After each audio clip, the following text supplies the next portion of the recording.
A very good afternoon and welcome to Laugh Lane this afternoon. OPTUS WAFL round 15 action for season 2021 rolls on. Welcome to Mineral Resources Park. It is the Perth Demons taking on the East Perth Royals, two very traditional rivals. Overcast conditions today, rather cool, but shouldn't affect the standard of play today. Both of these teams struggling a little bit as far as the standings going.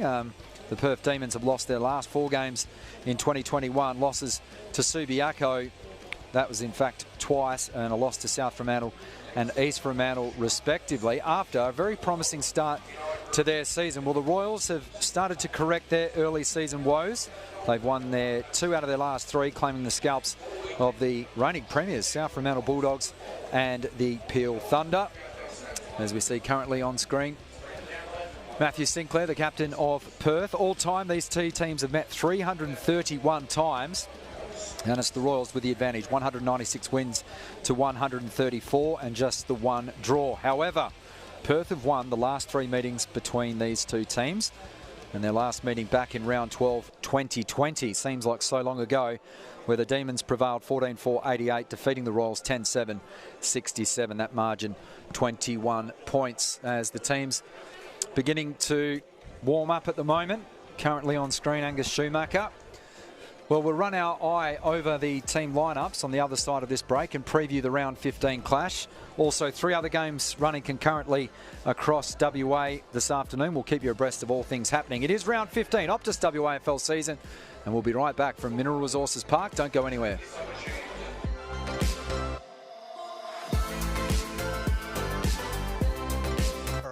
Single Aussie, your double whopper cheese. And my triple whiskey river. Whopper your way. Choose single, double or triple and try the new Whiskey River Whopper with smoky barbecue sauce and angry onions. Whopper your way, your taste, your size. The burgers are better at Hungry Jack's.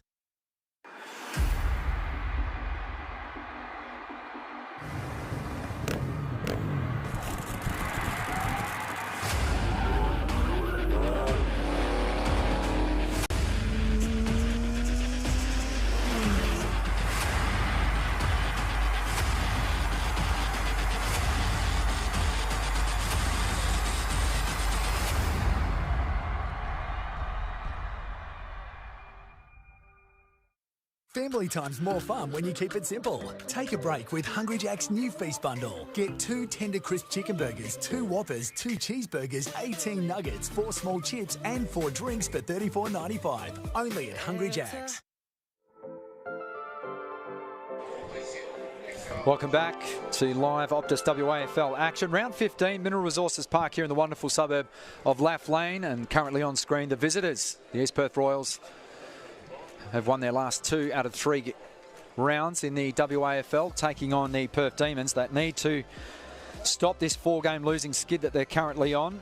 Matt Chetchins is my name. It's wonderful to have your company as we see the Demons going through their paces. That man on screen, and Fraser McGuinness, is going to have his hands full today coming up against Scott Jones. My colleague this afternoon bringing you all the action is Luke Worthington. A very good afternoon to you, Luke. Hey Matt, huge game for these two teams. Season defining for both of them. Could really shape up their second half. So Perth currently sitting 8th in the table, 4 wins and 7 losses, and East Perth just snapping at their heels in 9th position, 3-8. So they might be able to draw level today. And currently, as we see on screen, Angus Schumacher, he has been in sensational form of recent weeks for the East Perth Royals. He had 31 disposals, 8 marks, 12 inside 50s against the Falcons this week, and will feature prominently this afternoon, you would suggest, Luke? Absolutely. Just the one thing that needs to be tidied up is the goal kicking. Has just struggled in that area. He's kicked a point in each of the last 4 weeks, and prior to that had kicked a couple in the rounds before without a goal. So we'll be looking for that big one today. So Perth has been decimated by injuries of late. They've used 40 players thus far, and East Perth have only used 32. The Demons have 19 players on their senior injury list, but they'll be glad to have this man on camera back into the action, and that is Michael Sinclair. 25 disposals back in round 12 in 2020 in their previous meeting, so he knows how to find the footy against the Royals. He laid 11 tackles in that loss against Subiaco last week, but With former West Coast midfielder Chris Masson retiring earlier this week, it's left Perth with just 22 players instead of 23 in the reserves. Didn't bother them because they ended up winning that game, but you would suggest that Sinclair's going to have to marshal that defence this afternoon. Yeah, Sinclair was absolutely immense in the game that we streamed against Subiaco last week. Perth didn't have so much of the footy, so those 11 tackles really added up. And right on cue, a man that will be charged with finding that footy is Brady Gray. 23 disposals, 5 inside 50s and 6 tackles against Subiaco. He's missed 3 or 4 rounds through a knee injury, but at the Demons, that's a welcome sign for him to come back into the lineup. And we'll have a look at Christian Amaduri, the number 13 for the East Perth Royals. He's 4th in the competition for tackles. He's had double-digit disposals, Luke, in every week, and the fewest tackles that he's laid was 4. Yeah. But he laid 13 against Subi in round 1, so he is a tackling machine, and it'll be interesting to see how he goes this afternoon. 13 on 2 weeks as well against Swan Districts in round 5, also had 13, so absolutely immense off the footy. Hopefully they will have quite a bit of the footy today, though, so you might see that number drop down a little.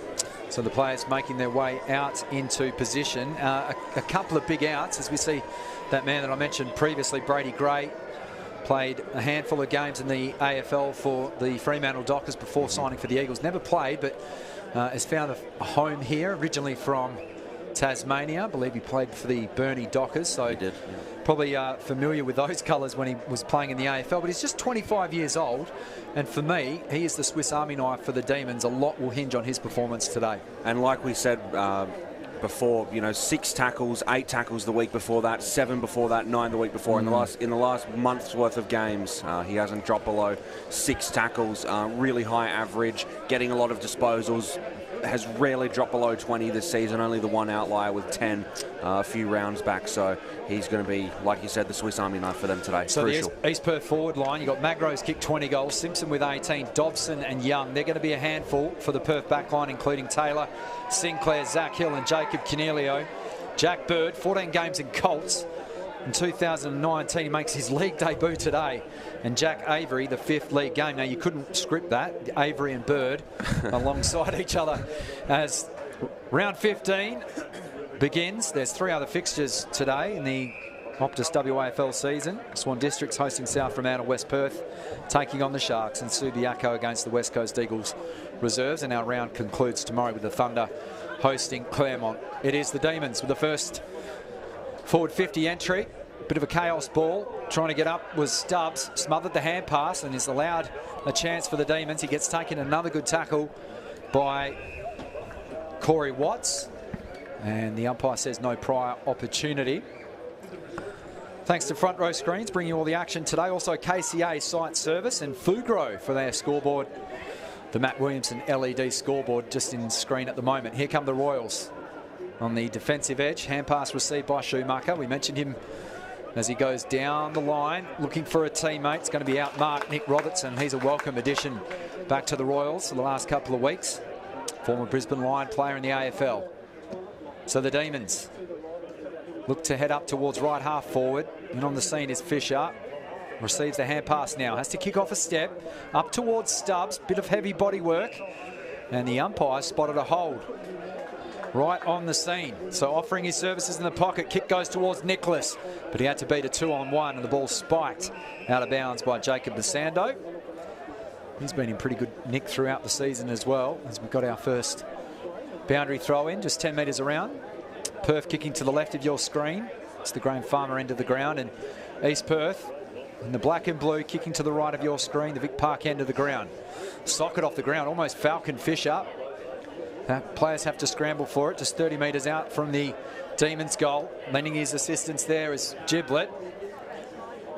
Comes off a series of hands. There's Stubbs, tries to break through the tackle. Couldn't do so this time. Now the umpire's blown a whistle, a free kick, but the advantage is going to be paid. So East Perth, they've elected twice to go towards the outer side of the ground. That's a strong mark. And a chance now for the Demons to load up for a third time. So here they are, trying to move their way back inside 50 on the far wing. Inboard kick. And once more, as they find Cornelio, who pushes it inside 50, and a strong mark. Taken on the chest by Fraser McGuinness. Sorry, my apologies, by Casey Nicholas. Got the two and the 3 there mixed up before the 6. So Casey Nicholas with a shot on goal to start things off today. Yeah, he's kicked 2-2 throughout the season, and this is what Perth's lacked, Luke, throughout the season, particularly in the last few weeks, as a marking target up forward. And so here he is, big long run up, going to take it right from the paint of 50. Distance doesn't look like too much of a problem.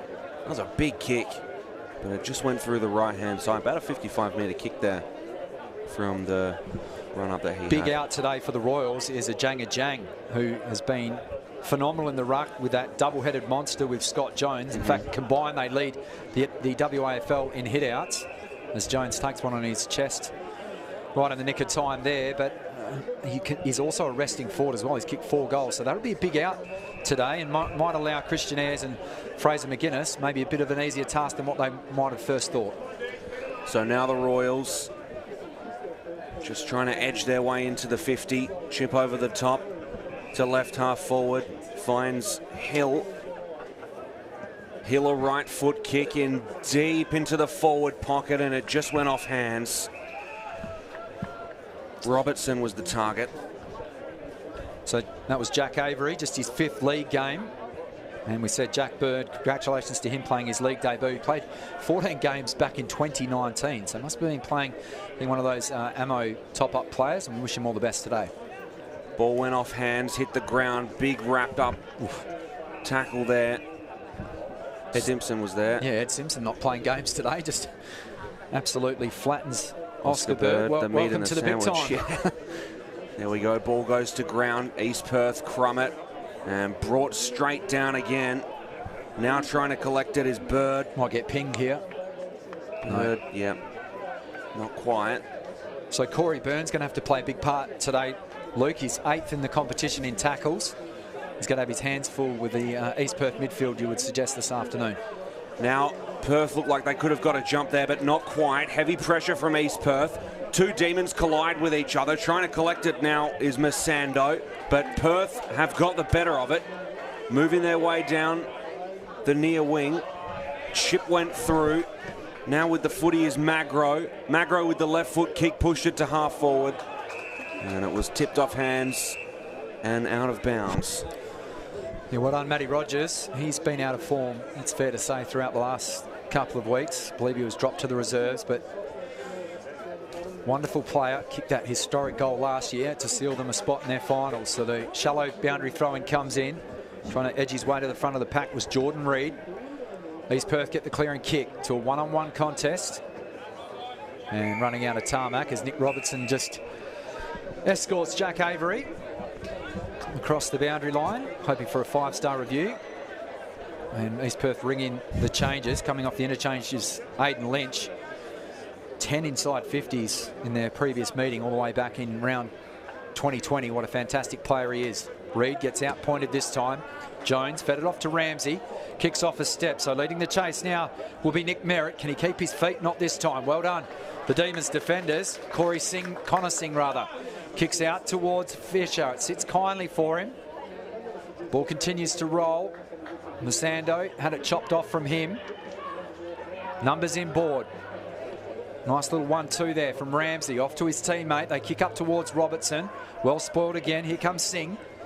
He runs out of tarmac and out of play. And a chance now for Perth to get numbers back in their defensive 50.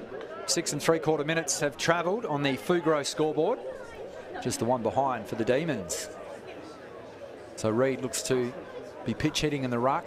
Shallow throw-in favours him. Straight down the throat of Sinclair, who kicks hurriedly. Bodies go pinballing in. That was a high tackle missed by the umpire. So the hand pass received by McPartlin. But he's kicking blind and no one at home for the Demons. Now it's all black and blue jumpers out on this side of the ground as Kerr takes the mark. Peels off the 45-degree kick. Gray almost infringed. Could have given away 50 there. So a chance for the Royals. He says, come at me. And that's hit the player smack in the face. Let's hope he's okay. The Demons player has worn that one. Not sure who it is. He's not looking in a good way as the runners get out. Yeah, that was a traditional Falcon, wasn't it?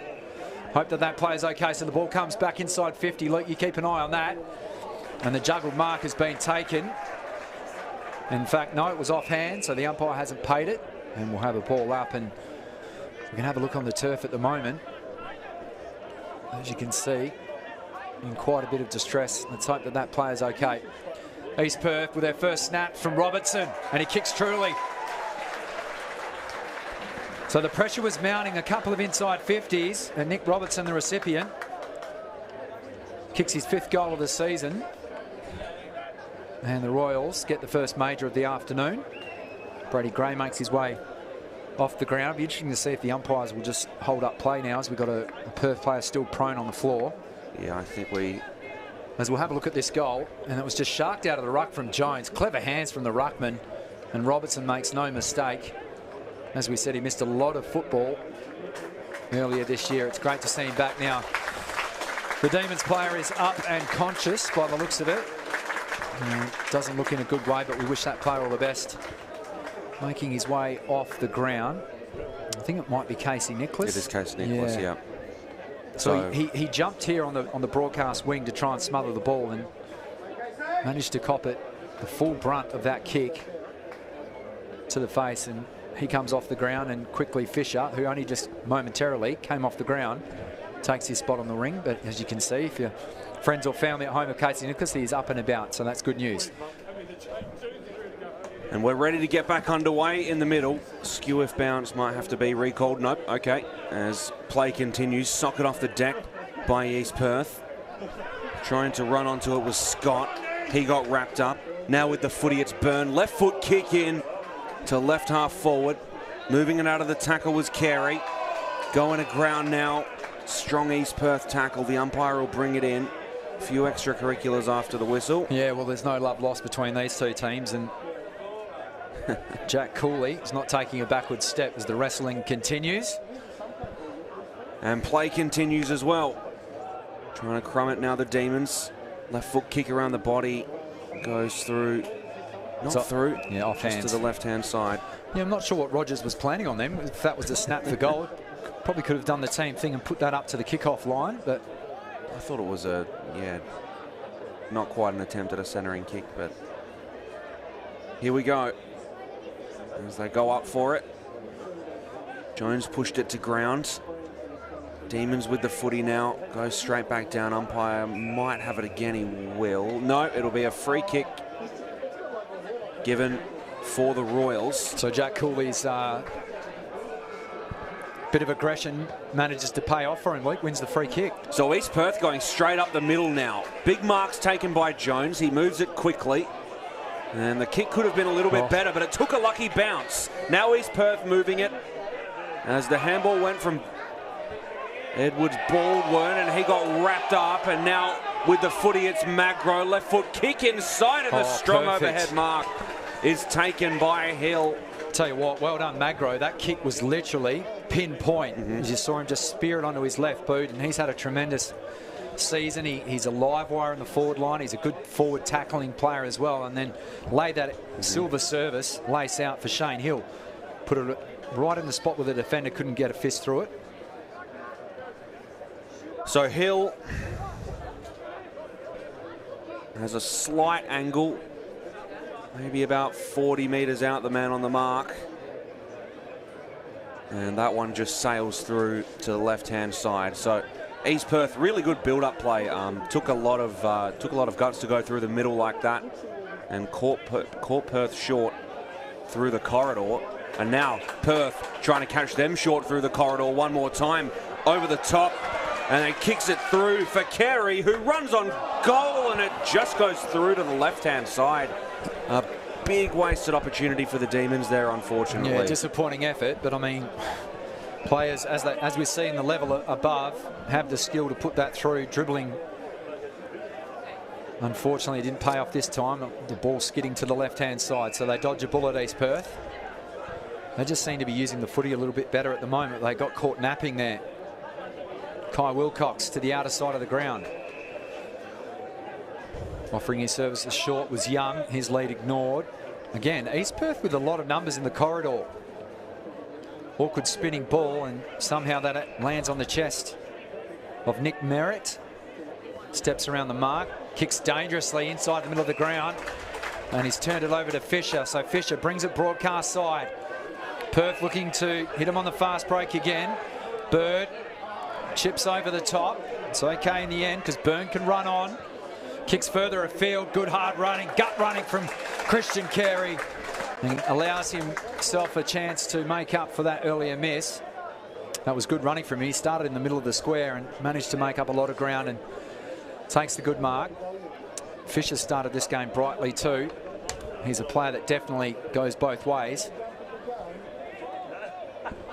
As we have a look at Christian Carey, we'll get a good angle. He's the leading goal kicker so far. Big shoes to step into. Logan McDonald, the leading goal kicker for the Demons last year. Corey Byrne, Brady Gray and Jordan Reid with 3 disposals each, leading the way for the Demons. Carey was off the boot, sliding away. Will that mark be paid? No, said the field umpire, and through for a minor score. So Perth doing it by paper cuts at the moment, 3 behinds. And East Perth on 1-1-7. That margin 4 points thanks to Fugro and also KCA Site Services.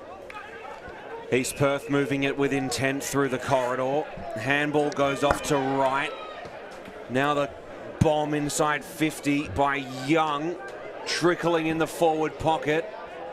And, yeah, just the footy just hovered over the boundary. Maybe a bit of accidentally on purpose.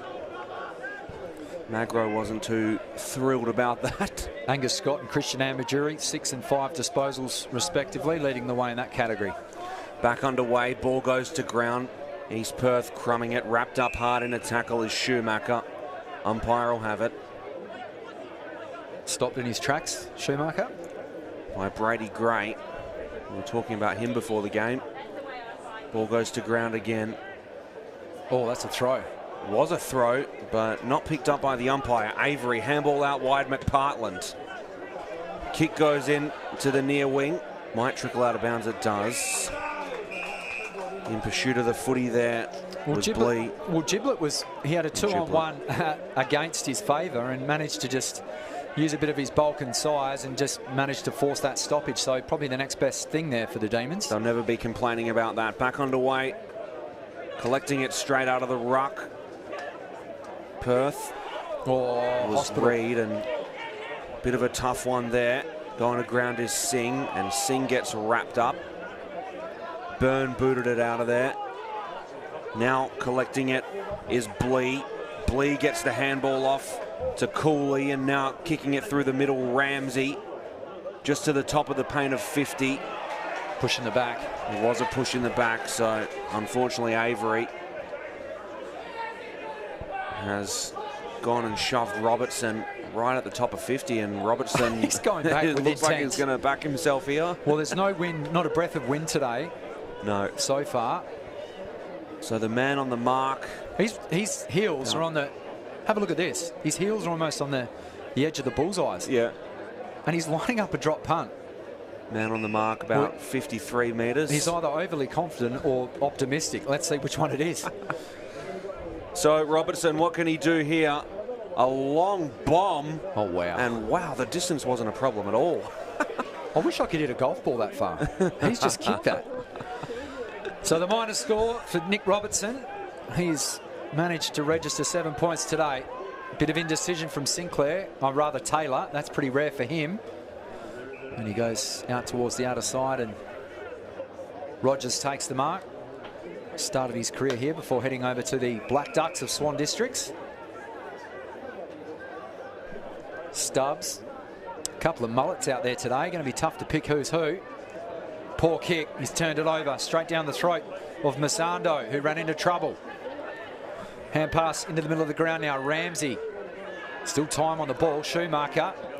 Back to Ramsey. Dumped as he kicked. One-on-one contest and a perfect mark. Well read. And the last line of defence by Zach Hill. Brings it out to Fisher. He's starting to collect. Brent Edmonds swings it over the top. That's high.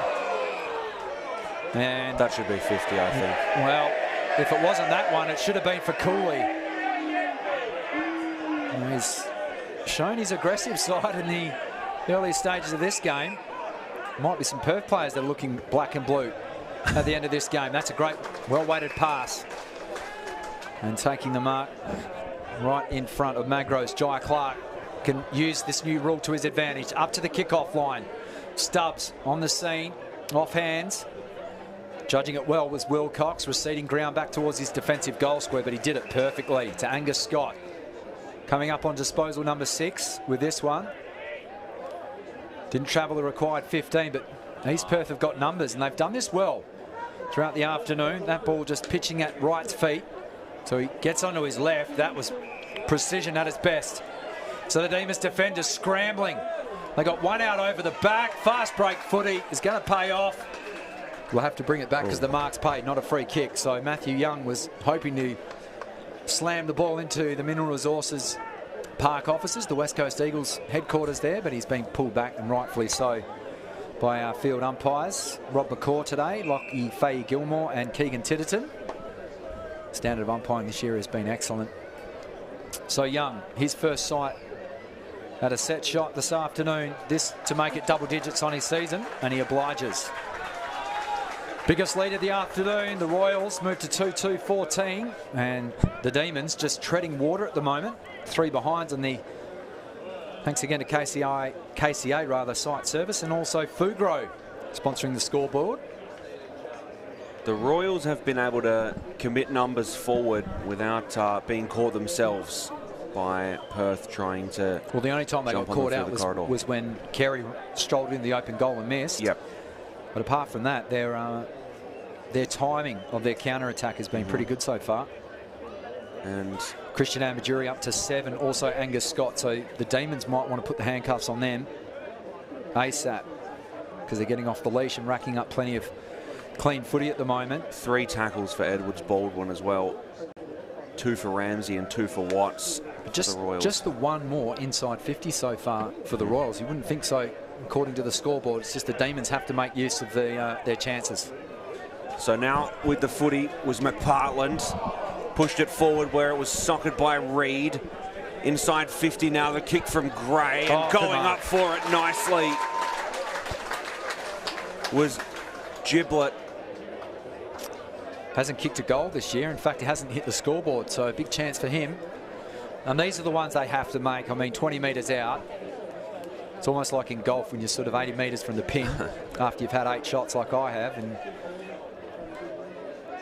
some players prefer to be 50 metres out at this angle. So here's Giblet, and just snuck it home. It's through nonetheless. So Perth with their first major of the afternoon. They now trail East Perth 139 to 2-2-14 on the Fugro scoreboard, as we see on the KCA site services replay. Big celebration after the kick from the 25-year-old, originally from Dean Mill in his 78th game. Down near Margaret River. Footy. There you go. Pretty strong footy comp down there. You know, both of these clubs, Luke, the 2 worst first quarter teams. East Perth have only won 3 and lost 8 first quarters so far throughout the season. Wow. Perth just 1. They're 1-10. Notorious slow starters, but Perth, believe it or not, are the best fourth quarter team. They've won 7 out of 11. It's just the fact that they've given up massive points in the 3 quarters preceding that. So we're back in the middle. Free kick, there's a hold, and it's going the way of East Perth. 21.5 minutes have elapsed on the Fugro scoreboard. That was too easy. Aidan Lynch just steps around the oncoming traffic. Kicks to a dangerous spot looking for Robertson, but it was spoiled. Sinclair is overzealous with that hand pass looking for Gray, but you know he'll put his head over the footy and wins it back. How's his delivery? Kicks out wide. Perfect. Giblet. Was he impeded? Yes. Chopping of the arms. The advantage is going to be paid to the kick intended for Jordan Reed. He's had to make a lot of ground. Was he held there? Well done, Masando. Manages to get an effective hand pass away. Could work at ground level.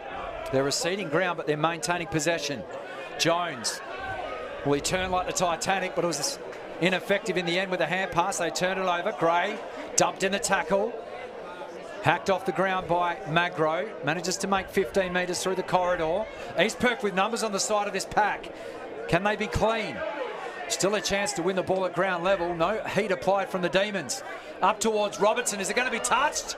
Might not matter. Running out of room in the pocket. Is that high? Yes, it is. Well, he's on a hiding to nothing there, Jack Avery. And he had to go in. And Thomas Edwards-Baldwin, he had 3 goals last week against West Perth. And as we see, players, even when they're dead in front, looking for this approach, but he'll have to snap this one. And he thuds it into the timber, right-hand goal post. So Perth wastes no time. They bring it outside defensive 50. Well-weighted kick. Reed feeding it off. They kick up the non-broadcast wing to Bird. Lost his feet. And luckily for him, he seeks the sanctuary of the boundary line as we got a stoppage.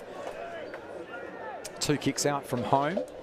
If you just joined us, both of these teams languishing at the bottom of the WAFL football standings, thanks to Optus. 8th taking on 9th. East Perth a chance to draw level with their oldest rivals.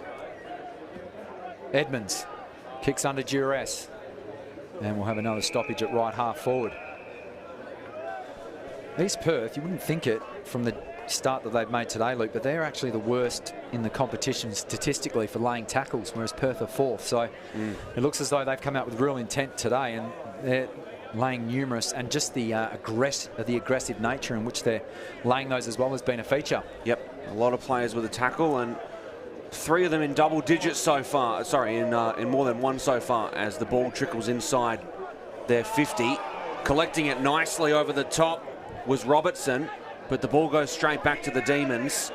Now running onto the footy, it's Taylor.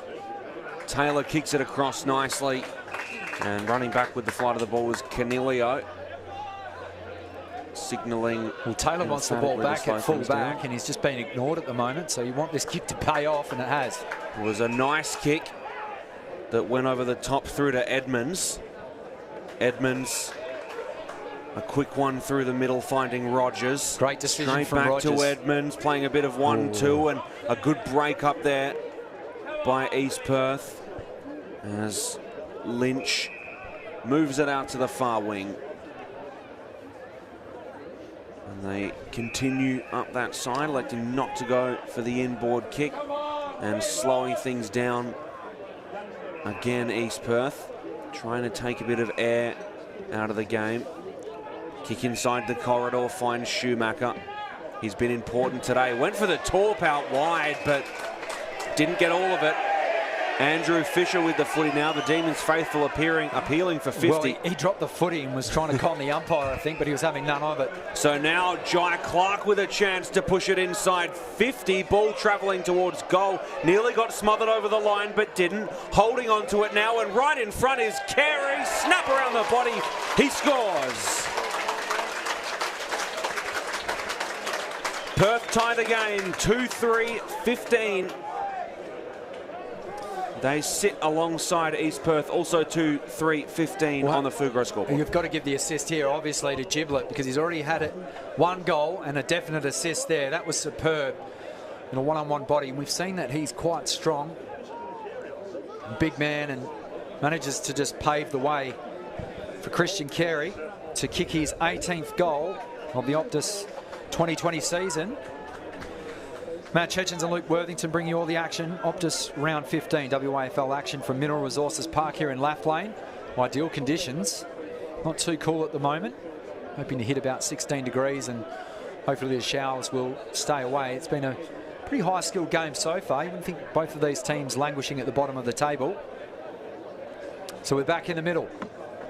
26, almost 27 minutes have elapsed in this opening term. Byrne kicks up towards left half forward. Masando leading the chase back. Receives the hand pass there off Blee. Runs into trouble. No Pryor. And Perth will welcome that stoppage and a chance to set something up here for a very late goal in this opening term. So East Perth kicked the first 2 of the afternoon before Perth, after kicking 3 behinds, have kicked 2 straight. East Perth will want to go in either tied or in the lead. Juggled attempt, not taken there by Austin Davis. Could have another stoppage 70 metres out. The umpires swallowing their whistle. McPartlin in on hands and knees. Well done. Effectively one arm. Spinning his way through there was Corey Byrne right on the quarter time siren. A highly entertaining first term. And the home side fighting back with their season well and truly on the line. Quarter time score, 2-3 apiece. And the thoughts very briefly of Luke Worthington. Really intense start to the game. Both teams coming out with a lot of intent. Like you said, a lot of tackles have been laid by East Perth, a team without too many tackles prior to this game. They lead the disposal count as well as the tackle count, so really solid work there. 90 disposals to Perth 77. So they have a lot of the footy. They're playing with intent when they don't have the footy, and they look strong despite letting up a couple of late ones. All right, time for us to take a very quick breather here at Mineral Resources Park in Laflane. On the other side of the break, we'll run through some of the key numbers of this round 15 OPTUS WAFL season. Don't go anywhere.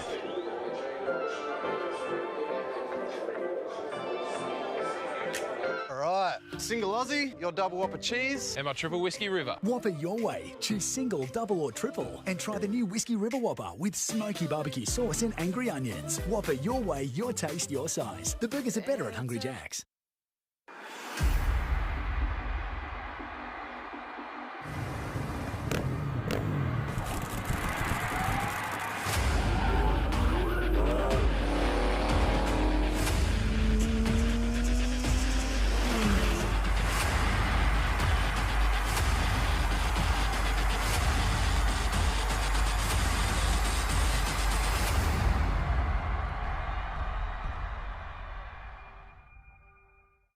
Family time's more fun when you keep it simple. Take a break with Hungry Jack's new feast bundle. Get 2 tender crisp chicken burgers, 2 Whoppers, 2 cheeseburgers, 18 nuggets, 4 small chips and 4 drinks for $34.95. Only at Hungry Jack's.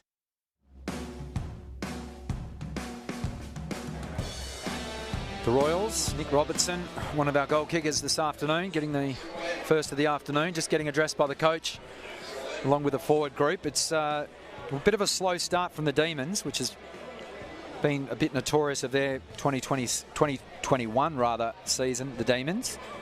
But we find ourselves in an arm wrestle at quarter time, 2 goals, 3 apiece, 15. As we have a look at some of the key numbers, the inside 50 counts, Luke Worthington, 12-11 in favour of East Perth. So Perth would be happy with that. They've just got to be a little bit more cleaner entering inside 50s. Yeah, absolutely, and East Perth have done a really good job preventing that so far. They've had numbers behind the footy and have also managed to hold their counter-attack and conduct that well when they've needed to. And look, I think that East Perth sit in a pretty commanding position at this point of the game, despite the scoreline. So the hit-outs, 10 apiece. We said pre-game that East Perth, they are the best. Well, they're leading the competition in hit-outs. They're missing Ajang this afternoon, late out through injury, but Jones has had 10 hit-outs in the first term and shown a bit of his agility. He definitely doesn't play like a ruckman, does he? He takes marks in the middle of the ground, gathers balls at his feet. As we have a look at the goals, thanks to KCA Site Services, and that was Nicholas Robertson, a welcome addition back, kicking the first of the afternoon, and then Matthew Young, who's provided to be such a wonderful mid-sized forward for the Royals over the last couple of seasons. So they kicked 2 unanswered goals, and this man has had a big impact throughout the first term. And Giblet, who is a strong body, kicked one after a good mark here. And have a look at this for the big man, just stoops from the penthouse to the basement and fires it off to the leading goal kicker so far for the Demons in Christian Carey, who snapped truly, and that will settle his nerves. He had a disappointing miss midway through that first term, didn't he, Christian Carey, and the Demons were a little inaccurate, but better signs for them. And it looks to have sort of straightened up their structure in the forward line by throwing Giblet up there, who up until this game hadn't kicked a goal throughout the season, usually plays in defence. Yeah, he's been immense today for them, has Giblet. Really, really solid game. The 4 disposals so far, but 50% of them have either been a goal or led to a goal. So fantastic work for him. And he's going to be instrumental in continuing their forward pressure. So possession numbers so far at quarter time. Angus Scott is leading all comers, 9 disposals through the first term, and Leading the way for the Redlegs is Byrne and Gray with 9 disposals apiece. And we've had 4, obviously, individual goal kickers. Very shortly, we'll go around the grounds in the OPTUS WAFL season. It is round 15 currently. And I can tell you that approaching quarter time at Leederville Oval, West Coast leading Subiaco 3-2-20 to 1-2-8. That could be the second win for West Coast over Subiaco in the last 4 weeks. That would be another big upset. Yeah. And talking about upsets, same amount of scoring shots at Provident Financial Oval.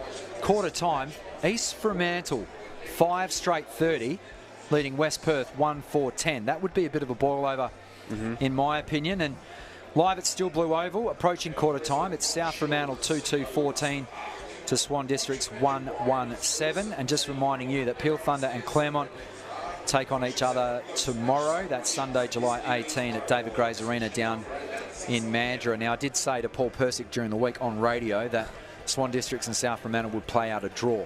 Right. So I'll be keeping a very close eye on that. And he's given me odds of 10-1. So he already owes me a coffee from the earlier win of the season. The Perth Demons getting up over the Falcons. So might not be buying coffee for a while, Luke.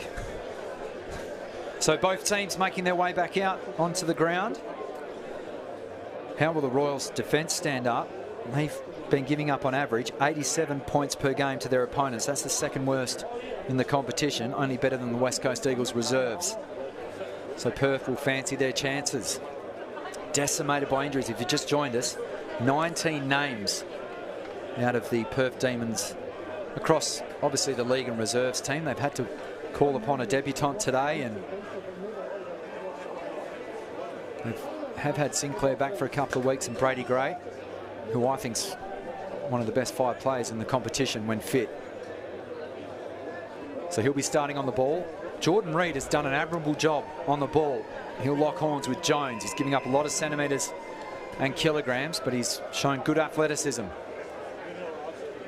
Start of the second term, round 15, Perth. And the Red Sox kicking to the right of your screen. The Vic Park end of the ground. No real advantage with our breeze today from Mineral Resources Park, and a big crowd making their way in to see 2 bitter rivals lock horns as we've got another stoppage.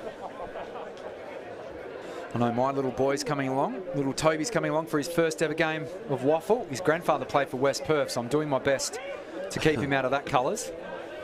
As East Perth kick down towards left half forward.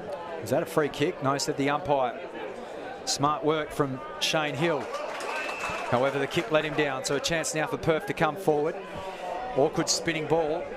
Well done, they stand up in the end. Sinclair off to Byrne. Now they cooler heads will look to prevail, assessing the options. Jones made a lot of ground, went with one arm. Christian Carey in on the scene. That's a clever hand pass out towards Edmonds. Gets pushed off the footy. Mazzando spun 360 in the tackle. Brilliantly weighted in the end to Schumacher. He links up now with Watts. Watts back into the middle of the ground. Hand pass chopped off from Jordan Reid. Sinclair.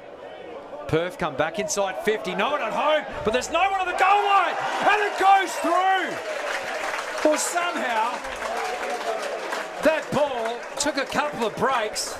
Well, the British Open's on at the moment.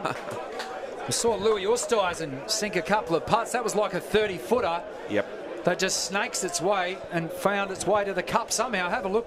Thanks to KCA Site Services replay. There was Sinclair, links up. They kick inside 50. And the ball just scrapes inside that right-hand upright, and goal of the day contender. That was fortunate. Jai Clark doubled his season tally with that. Luke Worthington, talk us through that. He's kicked his second goal of the season. And he was rewarded for getting in behind the play there. There were numbers committing to the footy from both teams. He managed to seagull off the ball, turned around under quite a bit of pressure, snapped it through, and luckily for him, no one was home, which I'm sure he wouldn't have thought as he was making the kick, and we get back underway. So 3-3-21. It's the beauty of this game, isn't it? The egg-shaped ball can wreak havoc.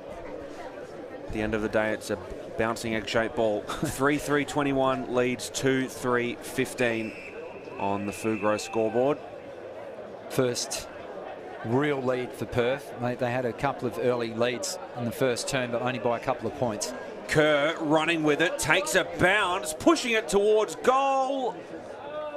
And did he get it before? No. So the few years I've been lucky enough to call the waffle footy, it just seems that goals on the run at this ground are hard to kick. Not sure what the reasons are, because it's not much of a breeze, but it just seems like a very tough ground to kick goals on the fly. Oh, and a big tackle in from behind, and the umpire deems no prior opportunity. That was a brilliant tackle there from Rowan Kerr. Well, we said that East Perth were the worst tackling team in the competition. They won that statistical category in the first term, so better signs from them, particularly when you're not winning the footy. Back underway. East Perth trying to kick it forward on the far wing. Wrapped up in the tackle was Edwards Baldwin. Umpire taking it in one more time. Even number of scoring attempts for both teams, 6 apiece. And now East Perth trying to get one more of their own, booting it inside 50. Ball went over the top of Robertson, running towards it, and the ball goes over the boundary, out of play. East Perth will be the beneficiaries of a throw-in deep in their territory. Nearly 4.5 minutes gone in this second term on the Fugro scoreboard. We're back underway. Going up for it, Simpson, but the tap was won by Reed. Booted out of there by Perth. Nearly a strong overhead mark, but the ball's going to go to ground. They chip it forward one more time. They're gaining territory well. Just managed to get it out of the tackle. Going to ground to get it is Stubbs. And Stubbs struggling with it a little bit. I thought he might have been dinged there. Just a couple of quick shout outs. Thanks for joining us on Front Row Screens. Nolene Rogers says go Brady Gray, and Natalie Hahn, Chris Beer, we welcome you. Amber Lee Hogg, Wendy Casey, Dean Norman says go Demons. Adele Bonney, Maddie Wiley and Barb Hosson. Thanks for joining us on Front Row Screens. It's great to have your company. Hope you're enjoying the call. So now the ball goes inside 50, and what a mark taken overhead by Thomas Edwards Baldwin. Let's have a look at this. Thanks to KCA Site Services Replay. I mean, lucky the kick wasn't smothered, but he's gone from 3 deep there. And a strong pair of hands. As we said, he kicked 3 goals last week against the Cardis, and a strong chance to add another one. Edwards Baldwin, his 6 goals, 3 on the season. Originally from the Kingsley Junior Football Club. 4 of those 6 goals have come in the last 2 weeks. Let's see what he can do here. From about 45 out, the distance wasn't a problem, but it sailed through just to the right-hand side. And Perth getting things back underway. The handball from fullback Taylor. Now a big, long, high kick from Perth. Perth have been all over East Perth a little bit here. And brilliant work there. That was Amaduri. Now East Perth looking to move it out of trouble. Handball went back, and it was a dangerous one. Right up in the tackle was Cooley, but yeah, it was a push in the back. No? Well, yeah, it was. The umpire paid advantage, however. So Gray takes the mark. Perth rather fortunate there. I don't think there was any advantage. Towards Rogers. Had it slapped from his clutches. Nice body work and defensive work from Bradley Fulgrave, forcing the stoppage. As Giblett makes his way off the bench, he had a tremendous first term. So right next to the interchange gates. It'll be Reed taking on Jones. Reed not afraid to go body on body. McPartland, can he keep the ball alive? Chicken wing tackle there by Amaduri to Reed. Kicks under duress. Awkward spinning ball. They do it well. Well done there from Oscar Bird. Fed it off to a teammate, but it's going to be chopped off. So floating back unattended, Corey Watts. Ball pitches favourably for Rowan Kerr. Tremendous player. Out wide, looks for Magro. Goes with a little toe along the wing. Looks to follow it up. Perth, repeated soccer. Reading it well. Bit of an up and under towards the outer side. 2-on-1 favouring the Royals. Ball somehow squirts out the side of the pack and a high shot. Seen a couple of those this afternoon. Team's not giving an inch. Advantage paid to McPartlin. Lovely kick. Chance for the Demons to set up. Bird screaming for the footy inboard. Slews off the side of the boot. Stubbs. Can he freeze arm up and elects to just toe poke it in the end. Out towards Jones. Awkward kicking into the middle of the ground. How will it sit up? Edwards Baldwin just gets rid of it. They enter inside 50. Magro comes crashing through the pack. Singh taking in a good tackle. McPartlin.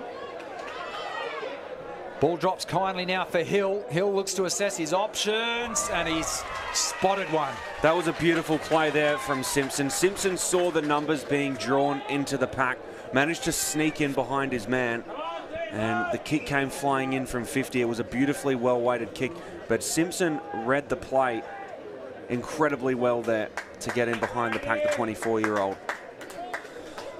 So a chance for his 19th goal of the season, taking a leaf out of Matthew Lloyd's book, literally, by throwing the grass up. This is almost against the run of play. It's been a bit of an arm wrestle between both half-forward lines. Simpson gets a good look at it, and it is straight.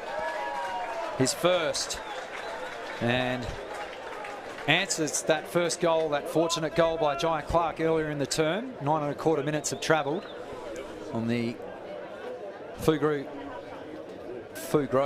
scoreboard. Thanks again to KCA Site Services and Front Row Screens, and perfect technique. Doesn't even have a look to see where it goes. No danger of Simpson lifting his head upon impact. And he has had a tremendous season. He's very accurate around the big sticks. He's kicked 19 goals for Luke. And with someone with a frame like that you can just send the ball up to. 199 centimetres, 102 kilograms. Originally from, I think, Swanbourne Junior Footy Club in Claremont. 40th game of league footy today for him. And he's taking a well-deserved rest after that goal, as is accustomed. Jones, a snap around the body, straight out of the ruck. But Perth had numbers at the footy. Booting it out of there, Avery. He found Reid on the far wing. Reid the inboard handball. Now moving it up. Again, Perth. McPartlin took it off the deck, but it goes straight back to the Royals. Back to Perth again, however. Ball was pinballing around a little bit. No one's coming now to a good run with it is Davis. Davis continues running, and he was not rewarded for his efforts. Kai Wilcox. Well, it was one of those moments where he probably thought someone's going to come at me, and it didn't come in the end. And Wilcox was in the right place at the right time. The kick didn't get all that he wanted, and Wilcox managed to snap it up. Amaduri's starting to get busy now. He is. Stabs it outside. Mark broken up by McPartland. He did a good job to fist it out of the one-on-one contest, but Amaduri's going to collect it again, right back where he started from. A second chance. I think Perth will be content just for this chip across the face of goals at the moment, because absolutely nothing in the middle of the ground, as you can see. So now with the footy, it's Blee. Blee the kick outside. That was a strong pair of hands from Scott. Scott moved it inside. Now with the footy, Blee, he got wrapped up hard. And now Perth look like they're going to be the beneficiaries of the turnover. Well, Amaduri's hand pass was just behind him there. Blee, unfortunately, is on a hiding to nothing. And there's been a high shot here.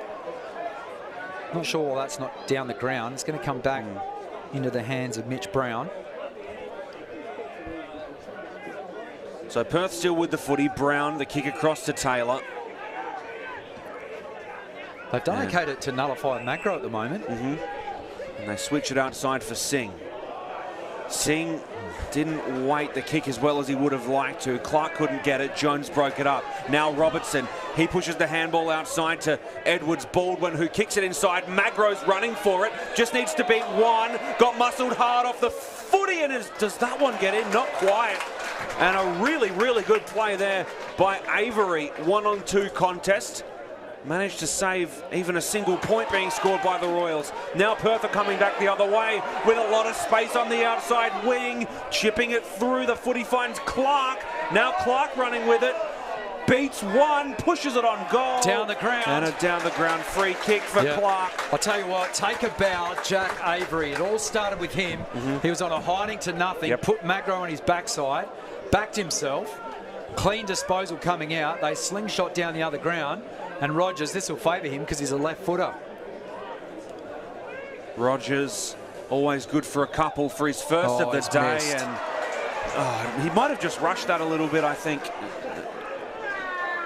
Very unlike him to miss one on his preferred side. I'll tell you that. what, his younger brother will be pulling his hair out, Todd Rogers, the salmon gum. Shout out to him if he's watching. Okay. Out at Cunderton. I'm assuming you played cricket with him? Yeah, I did for Tamman, but he was a tremendous footy in his own right. Fantastic long kick of the football. There's no way Big Toddy would have missed that one. Back to the action. Sinclair, awkward spinning ball. And no chance for Christian Carey to impact that one. So a chance for East Perth to just regather. It's been end to end. It's been a highly entertaining game. The Food Grow scoreboard has the Royals out by just 1 point. Matt Chetchins and Luke Worthington bringing all the action, thanks to front row screens. If you're ever in the market for a giant LED screen, get hold of Matt Williamson. He's actually at the ground today, literally, keeping us abreast of all the millions of dollars spent on this facility, and they couldn't get the scoreboard. Back inside 50 with a barrel. That ball's floating like a plastic bag in the breeze, and it goes through for a minor score. We're all knotted up, 23 apiece.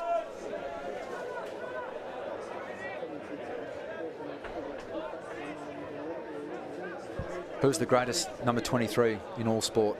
In all sports? Yeah. I mean, there's the obvious answer. Who's that? Jordan. No, incorrect. Andrew McLeod. Why? Because I'm a passionate Crows fan as the ball comes down the ground. Well, how about Darren Glass? East Perth with just 2 disposals might have a shot on goal here. Magro. Is that going to be paid? Oh, it is. I thought Magro got his hands on it first. And I'll tell you what, Austin Davis did very, very well. Here come the Demons. They're just looking to bring it through the middle of the ground. McPartland chisels one off. Now, Rogers alone in a one-on-one inside forward 50. He's got to wait. Gray with a bit of gut running further afield. McPartland marks, steps around the player on the mark, looks for Rogers, goes over his head. Poor kick in the end. Chance for East Perth to stand up. Here's Amaduri. He's just backpedaling at the moment. He's put it in reverse. Goes with the left foot kick. Fisher, can he keep this ball alive? Not on this occasion, and we've got a chance for a stoppage. 15.5 minutes of play. We thought the action was hot and heavy in that first term, but it's really gone up a few notches in this second term. You know, speaking of number 23s who have done great things, Samuel Stubbs, I believe he designed their Indigenous jersey, so he's out on the field wearing number 23. And I've had a look at those on social media for the last couple of weeks, and they're all unreal. The wonderful people that have done that is just fantastic. And actually, I like them more than the AFL design jumpers. Obviously, no offence to any of them that has designed those, but I think the Waffle and those people in particular have really hit the mark. Now, right on cue, unfortunately, Stubbs has given away a 50-metre penalty. So Still did a great job on the jersey. Yeah, the umpire's right on the scene, and Angus Schumacher can walk up the home straight. He'll get a chance to kick. He'll have to kick from 50. Now, he has kicked no majors this year, but he's had 6 behind. So do we pay him a goal? Oh, yeah, we'll give it to him. Well, can he double it? He's got to put it through. We'll back him in. He'll go by left boot. Hangs it out left. Unfortunately, goes to 0-7 on the season. But what a season he's having. As we said pre-game, he had 31 touches, 8 marks, 12 inside 50s. Last week against the Falcons. Corey Byrne just gets his kick away. Did Stubbs infringe again? He did. Well, when 2 mullets like that collide, something has to give. Could have almost been a scene from Avatar with those things that interlock with each other. If those two get tangled up somehow, we hope that won't happen. We might have to call a hairdresser. Ball's out of play. We've gone off track a little in this second term. 17.5 minutes. Matt Chechens and Luke Worthington here. Thanks to Fugro, KCA Site Services, and also Front Row Screens, bringing all the action. OPTUS WAFL season 2021. So here we go. 17 minutes, 50 seconds been played on the Fugro scoreboard. Ball goes to ground. Perth crumbing it. Fisher managed to boot it forward. Running for it is Bird. Pressuring him hard is Jones. Players converge on the footy. Scott collects it. Handball over the top. Scott again. Scott now finding Amaduri. Amaduri, the high kick inside. 50 going up for it nicely. What a beautiful mark there from Simpson. KCA Site Services replay and copped a straight left as well. Jack Avery, and nothing malicious either from Jack Avery. He was trying to spoil the footy, but he's managed to wear one around the chops and has to get up and try and convert. That is hands down the mark of the day so far. 19 goals for on the season. Simpson, you mentioned before, and he's going to go for the banana here. Well, the snap. Someone's been watching TV. Absolute, I think, junior footy coach's nightmare.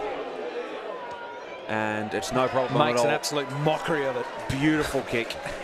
He's second of the turn too. And, you know, the one thing that's been better than his kicking has been the way that he leads and runs back with the flight of the footy. That was an absolutely beautiful mark. One of the better ones that you'll see at this level, and we see him here. Now, is it a check side or a banana? No, well, in South Australia it's called a check side. That's a snap, so it's when you go the opposite way. So if you snap it right to left like he did, that's a snap.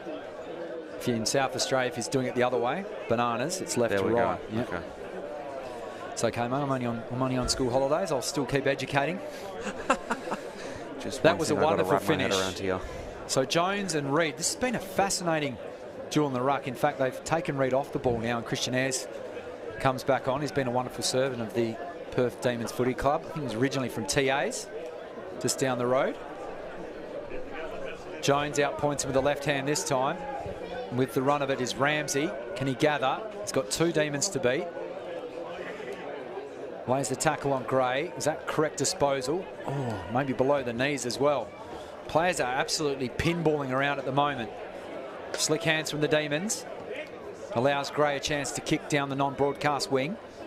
Giblet did well, just used his body, just much like an ice hockey goaltender, just taking it on the chest and keeping it in front of him. Been impressed with his work today. He's got Fulgrave right on his hammer as well. Tough opponent. 7 points to the margin. East Perth. It has been a literal arm wrestle. Amaduri shins it forward. Goes in, sliding. Tries to win it from Gray. Ball ricochets off a shin. Out of play on the full. Approaching 21 minutes on the Fugro scoreboard. Kick will be intercepted, but the mark wasn't taken.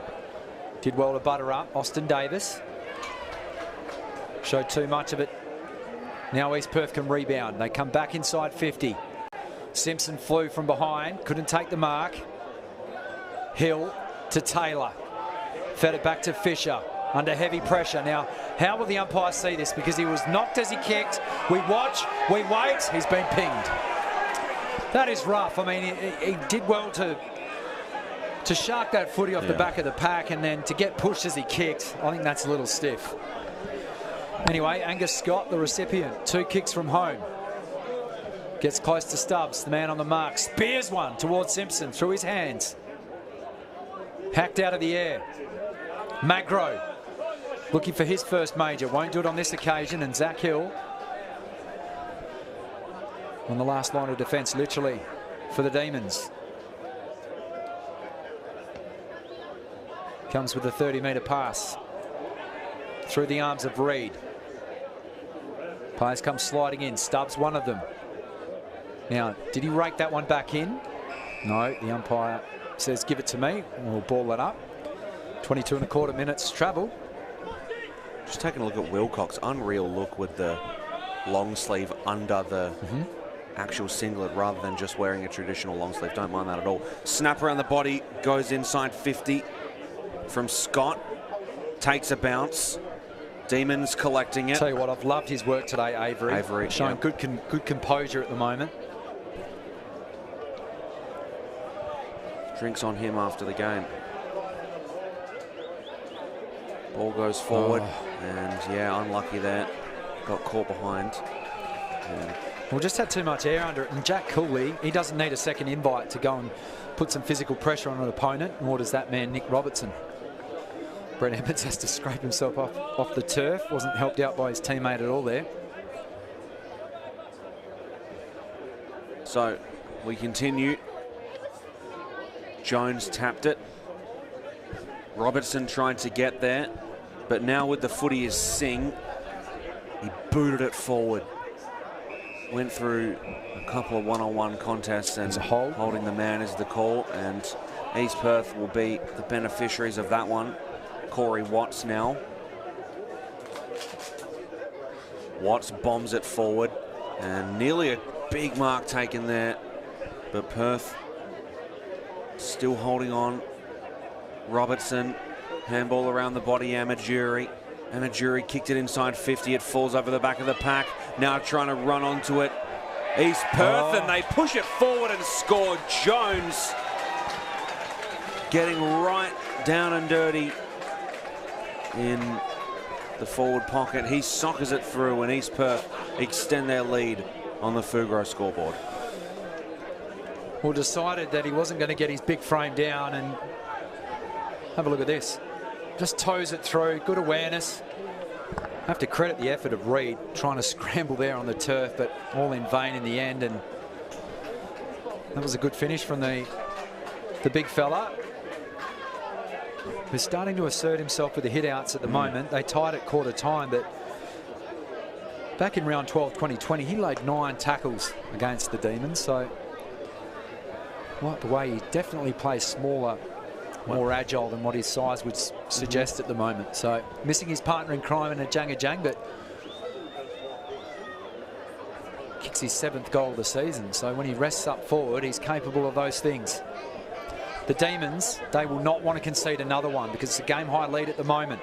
Gray caught that one on the ankle. Amaduri running backwards into pressure. That was incorrect disposal. Umpires allowing play to continue. Lynch, he ran out of space. East Perth player legged. Now, the Perth faithful don't like it, but that umpire made a very good decision. Can't slide in and take players' knees out. Below the knee, I should say. Lead stands at 13 points. Transferring play out to the outer side was Watts. Blees on the paint at 50, screaming for the footy. He's wide open. Giblet gets over there now, and that forces that kick to go further down the line. Reed flew through his hands. Somehow Jones came up with it. He's doing it all this afternoon. Oh, is that going to be taken? Great mark. Like an outfield catch in cricket. That was great work from Nick Merritt. Goes long and high, off hands. Simpson gets taken in a good tackle. Robertson does the team thing. Looks to centre. Big fly from Shane Hill. Couldn't reel in the mark. Perth converge. McPartland lost his feet. Gets wrapped up and corralled in the tackle. We're going to wait on the umpire. He might ping him. He has.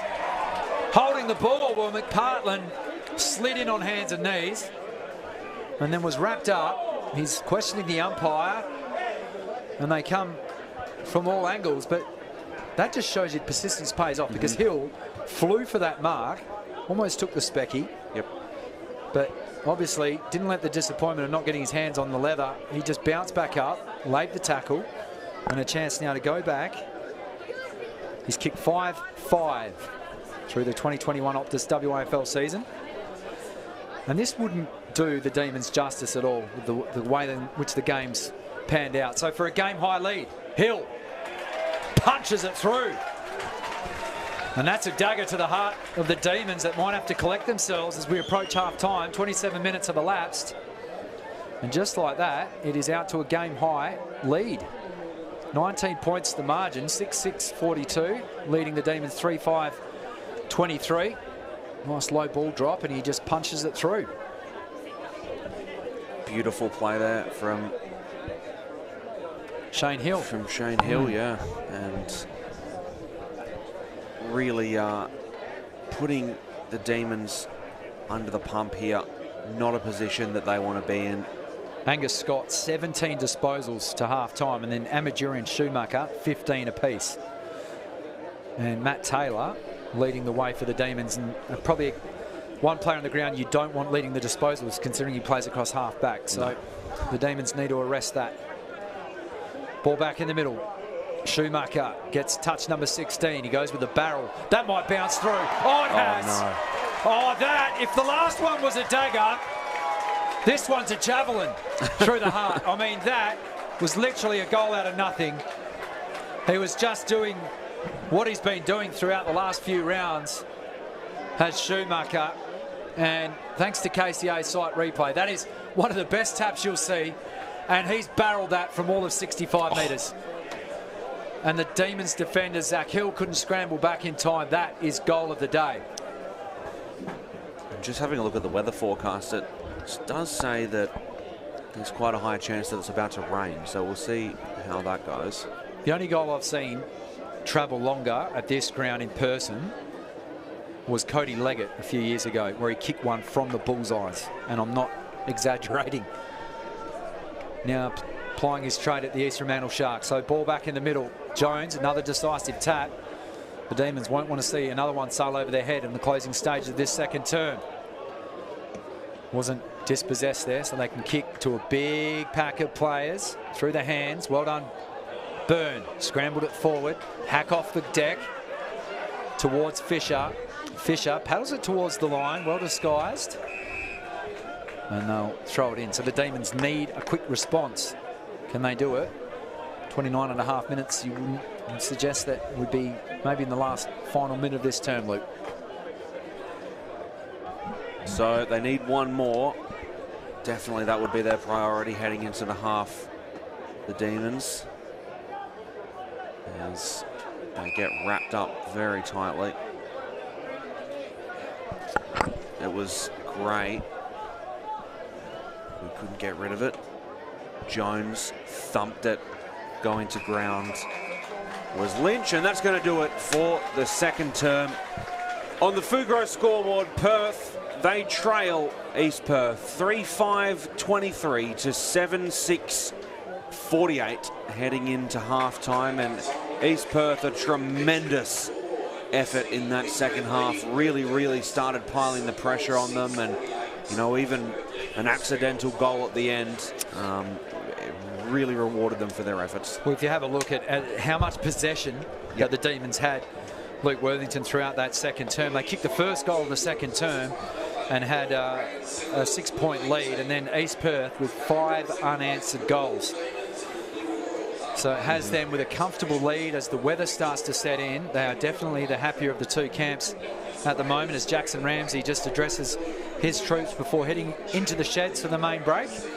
We'll take a very short break ourselves. When we come back, we'll go through some of the highlights, talk you through the main goal kickers, and do a quick wrap of all the round 15 Optus WAFL action for season 2021. Half-time, Mineral Resources Park.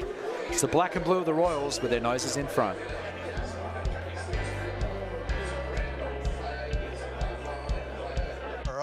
Single Aussie, your double whopper cheese. And my triple whiskey river. Whopper your way. Choose single, double or triple. And try the new Whiskey River Whopper with smoky barbecue sauce and angry onions. Whopper your way, your taste, your size. The burgers are better at Hungry Jack's.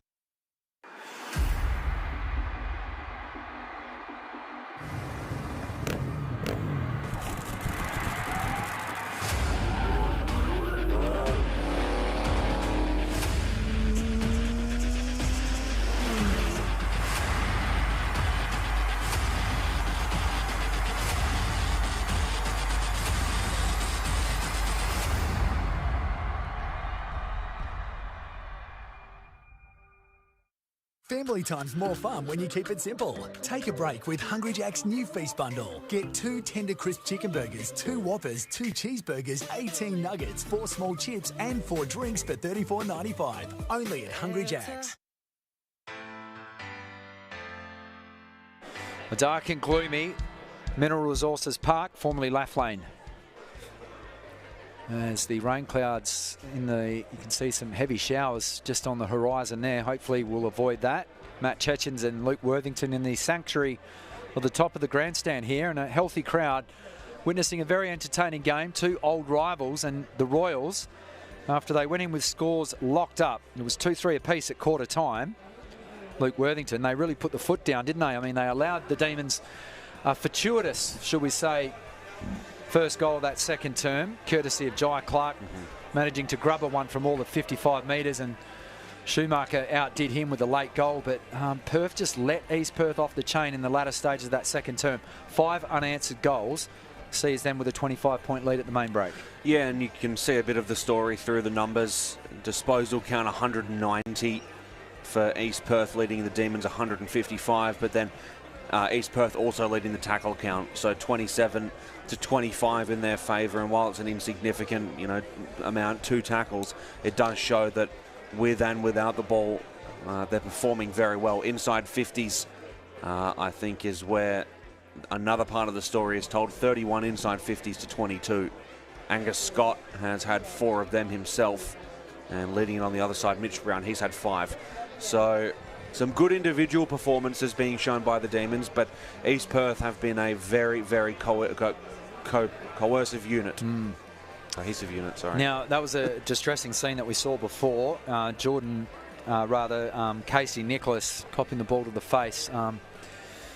And obviously not intentional, but he was assisted off the ground. We hope that he's okay. And then this man has been superb today in Jones, the ruck. Magro's been kept quiet as far as goals. However, his forward pressure and disposals like that have been at the forefront for the Royals.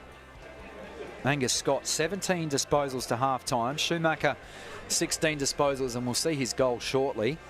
Outstanding goal, all of 65 metres. And how there was no one in the square when you have to line up with somebody in the goal square, I'm not sure how they left that goal so unguarded. But Matthew Taylor's leading the way for the Demons, and probably something that might set the alarm bells off, because you don't want your half-back or someone that's playing in the back pocket leading your disposals, because it means that the ball is in your back half predominantly. Jordan Reid has been okay, starting in the ruck and locking horns with Jones. The first term was more positive signs from the Demons, despite giving up the first 2 goals of the afternoon. The second one here, right on cue from Matthew Young. And then they managed to answer back with 2 being influential at the coal face of the footy. Great mark there from Giblett and a polished finish for his first goal. And then he played a direct hand in the second, firing a nice hand pass off to Christian Carey, who I think's had a tremendous season so far. We know that they've lost so much firepower. They lost young O'Driscoll, they lost Logan McDonald, who obviously made the step up to the next level. Bit of an overzealous tackle from there. But Jack Avery, despite giving away that free kick, I've really liked him. He's just his 5th game of footy at the moment. They've all shown patches throughout the Demons. They just haven't been able to string it together sort of consecutively at the moment. As we have a look at this fantastic work from the big man. Accurate hand pass to Carey, a snap truly, and that knotted up the scoreboard. And then East Perth started to get going. This is second quarter action at the moment. Jordan Reid. And have a look at this for a goal.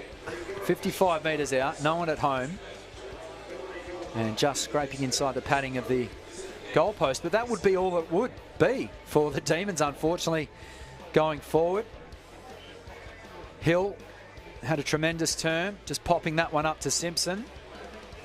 Electing to go for the drop punt. He kicked 2 goals in this term. And have a look at that for technique. Any of the kids watching at home. And then this is Avery's body work here. Have a look at this. 2-on-1, not in his favour, and then linked up in the outer side of the ground, and that led to this miss, unfortunately, for Rogers. Couldn't cap off really a coast-to-coast move from the Demons, and that could have put them back in front, or extended their lead, rather. And then it was all one way to the left of your screen. Magro, that was off his hands. That mark was paid. But have a look at the chase down here, affecting the kick. There was a 50-metre penalty in there as well. Amaduri, we know that he's a wonderful tackler. That was mark of the day, hands down. Fred Simpson, and much to the disgust of the Perth locals, the vocal supporters here on the members' side of the ground. They were booing that effort at goal, but it was pretty polished. And this is Jones getting a little bit of reward, his 7th goal of the season. Hill, we thought, well, this is going to be a late dagger after a big high fly from him, and this opened up for this. Have a look at the tap, first of all, from Jones. And then Schumacher, literally, that's 70 metres out. And that is pitched into a vacant square. Definitely the highlight. And speaking of highlights, have a look at the youngsters.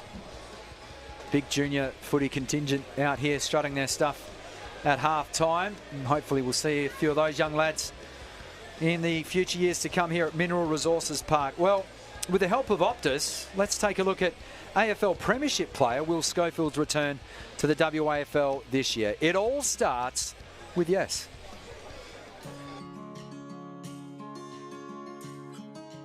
I started my career here in Western Australia. I played most of my first year at Peel. It was kind of a good transition between junior footy for me and then AFL. It was that middle ground where I sort of grew up a little bit, and it was why I was keen on coming back here. I really felt like that did have a lot to do with me developing not only as a footballer but as a man. So Hawthorn have done it. Probably took a long time to get over 2015. When you make a grand final, I think it's the best thing ever, and then when you lose it, you realise it actually could be the worst day of your life. 2015 was just a horrible day. It took almost 3 years to get back there. 2018 was life-defining for me. My best mate was killed in a bike accident. After round 1, went to the funeral in Victoria. Pretty much considered not coming back to AFL. I had my first child in June of that year, so that was a real wake-up call for me, and it was great. Fatherhood, changed me a lot. It was a huge roller coaster ride for me that year. Really feeling like my whole AFL life, it was all just gone, and I missed the opportunity. I was not going to get the opportunity to validate my work by playing in a premiership. I wanted that opportunity to, in my mind, validate my worth as a player, but as a person. The Eagle has landed, not the Premiers, in 2018. Having won certainly helped that, but I've definitely come to realise your value isn't what you are as a player, it's what you are as a person. Yeah, well, really, when Scully decided to finish up playing at AFL level, I think he was lured naturally back to Peel, because this is where he played his football before he played AFL, and he felt the sense of the community down here, and he's got a young family. So from what I can understand, it was quite an easy decision for Will to come back to the club, and yeah, we're definitely thankful that we've got him. Like sort of any player that comes out of the AFL, you're exposed to an elite level of everything really that comes with AFL. Training, diet, mentality, you name it, we've seen it at AFL level. So I guess some guys go into coaching, and not really for me. I don't really see myself as a coach, but I do like teaching, and I like leading young men.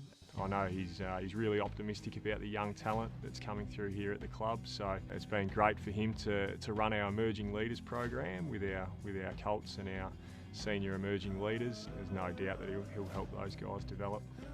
I do it fortnightly. We work through everything I've learned as an AFL footballer. So it's a little bit of a masterclass for them on leadership, but really it's about being a better man and leading better as a person, understanding yourself, and giving you a platform to succeed. If the guys go out and get drafted, I'd be proud, but it would be awesome to see. But if they come out and they've learned something and they're able to be a better person outside the footy club, well, I've probably played my role.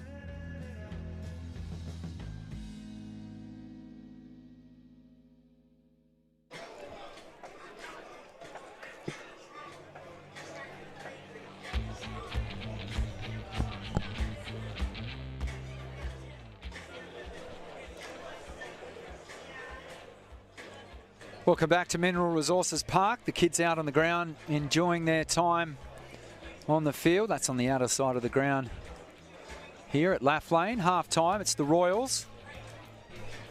Convincingly at the moment, 25 points is their lead. We might shortly go around the grounds in the WAFL. Luke Worthington, my colleague, just scrambling to get us some live updates. There was an upset brewing. And have a look at the little youngsters out there. Now, that man with a footy, he's going to be a superstar. I'll tell you why. That's my little son. And it's his first footy game in life today as he's doing a couple of pirouettes there. He's a big Richmond Tigers fan, and hopefully a Perth Demons fan. He's there with a good friend of mine, Bryn Arnold. Have a look at that. Just 2 years old, onto the left peg. Brilliantly. Well, his grandfather played for the Tigers, so unfortunately couldn't get him out of there, but he's enjoying his time down here at Laugh Lane Park. So wonderful little fella. Luke, take us around the grounds in the WAFL. Yeah, so unfortunately the upset not looking as positive as it was before. Sitting around half-time at Leederville Oval, Subiaco 6-2-38. They lead the West Coast Eagles WAFL team 4-2-26. Heading to Steel Blue Oval, Swan Districts. They trail the South Fremantle Bulldogs 2-3-15, plays 6-4-40, and heading north to Provident Financial Oval. A horrific day in front of goals for West Perth. 4-10-34. They trail East Fremantle 6-5-41. If they'd even kicked just above 50%, they'd be leading that game, with a few goals in hand. Obviously, it's rare for them as well because, I mean, they're so much firepower. Such a dynamic forward line at the moment with Keitel and obviously Keegan not there as well. And Mitchell Antonio is winding the clock back, and as the fans continue to pour in to the ground, we'll take our final break here at Laugh Lane Park. Hopefully, the rain will stay away. When we come back, both teams will be out on the playing surface commencing their warm-ups, and the Royals have posed the question, can the Demons answer? Stick around to find out on the other side of this.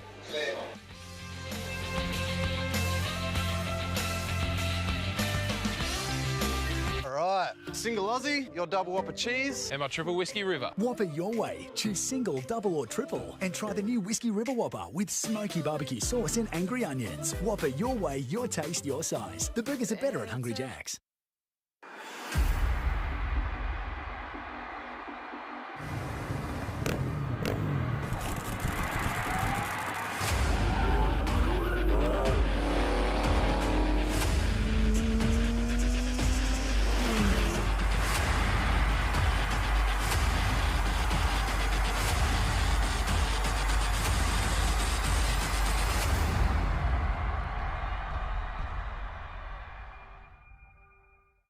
Family time's more fun when you keep it simple. Take a break with Hungry Jack's new feast bundle. Get 2 tender crisp chicken burgers, 2 Whoppers, 2 cheeseburgers, 18 nuggets, 4 small chips and 4 drinks for $34.95. Only at Hungry Jack's. Welcome back to Mineral Resources Park. That is the team with their noses in front, the East Perth Royals. Angus Scott leading the way. He had 17 disposals, and Schumacher 16 also, and a phenomenal goal from all the 65, 70 metres out. East Perth, the worst tackling team statistically in the competition coming into this round. They lead that by 8 at half-time against the Demons, and they've had 9 more inside 50s. They enjoy a 25-point lead currently here at Laugh Lane, and some of the juniors out to our left enjoying the kick. That's the fantastic thing about the Waffles. The kids get a chance to head on out and experience what the big timers get to do. What does Perth need to do to get back into this game? I mean, they've showed glimpses of what they've been doing, but it was like they almost fell asleep in the last 3 or 4 minutes of that term, Luke. Yeah, it's just probably taking a bit more control of the footy, slowing things down when they do have the footy, trying to find some more creative ways to break through East Perth's last line. They've done a really good job, East Perth, of sitting men back, but also not letting it affect them too much when they're trying to move forward. So they've been really good in the transition and the counter-attack, really solid there. They've also dared to go through the corridor quite a few times, East Perth, and Perth haven't been able to really punish them for it too many times. East Perth held on to the footy for really extended periods of time, and they were rewarded, with lucky goals like that Schumacher goal. Those kind of things happen, and you give yourself more of a chance for them to happen when you hold on to the footy for such extended periods of time like they do, and win big contests and big contested possessions. So they had almost spent about 3 or 4 minutes longer in the dressing rooms than the Royals, obviously getting further instruction Arthur Carlson says, come good in the third and the fourth, please. Thanks for joining us.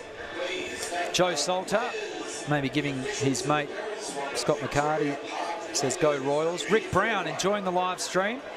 Thanks a lot for joining us, Rick. Hopefully it'll be just as good as the second half. Natalie Hahn scratching her head. What has gone wrong for the Redlegs? Mark Faccioni as well, obviously the Demons. And a shout out to Jared Goddard. I know he's a big basketball fan as well. He's saying, come on, lads. I won't pass on what he said about the umpires because they do their best. But thanks, Jared, for joining us today. And that man on screen, and Scott Jones, he is really starting to assert himself as one of the dominant ruckmen in this competition. Really mobile for his size too. He comes in listed at, what do we have him here? So 205 centimetres and 110 kilos. So he's giving both of us a run for our money in the height department. But also just making me feel terrible about the fact that I can't tie my own shoelaces. Not because I never learned, but just the fact that I can't touch my toes, and I'm only 6'6", so he's really putting pay to. Yeah, we've got a tall commentary box here. I'm 6'4", and every time I do something unathletic, people nicely go, "Oh, don't worry, mate, it's the height." So he's putting that to shame. So round 15 concludes tomorrow. Claremont in a tricky fixture down there at David Gray's Arena against the Peel Thunder after their 1-point loss last week. As we just see the Demons in close hand drills at the moment. Better signs for them. I mean, we don't want to kick a team while they're down, but they've had that many injuries, 19 probably potential league players that are out. And then obviously with Chris Maston's retirement as well. And congratulations, Tim, on officially concluding a wonderful career. Obviously a premiership player and fantastic player for the West Coast Eagles. Played a lot for East Perth as well when they were aligned together, and then to come over to Perth the last couple of seasons. And I know he missed a few games through injury, but it's just his body wouldn't hold up, unfortunately. But I mean, the Demons that have been selected today, and they were one player short in the reserves, they have stood up today, and they're still within touching distance. We're not going to write them off at all. Both teams in their NAIDOC round jumpers, they look absolutely superb. Have a look at that. That's Sinclair. Such a good jumper. I really, really like it. Tremendous. Matt Rogers there, and Giblet.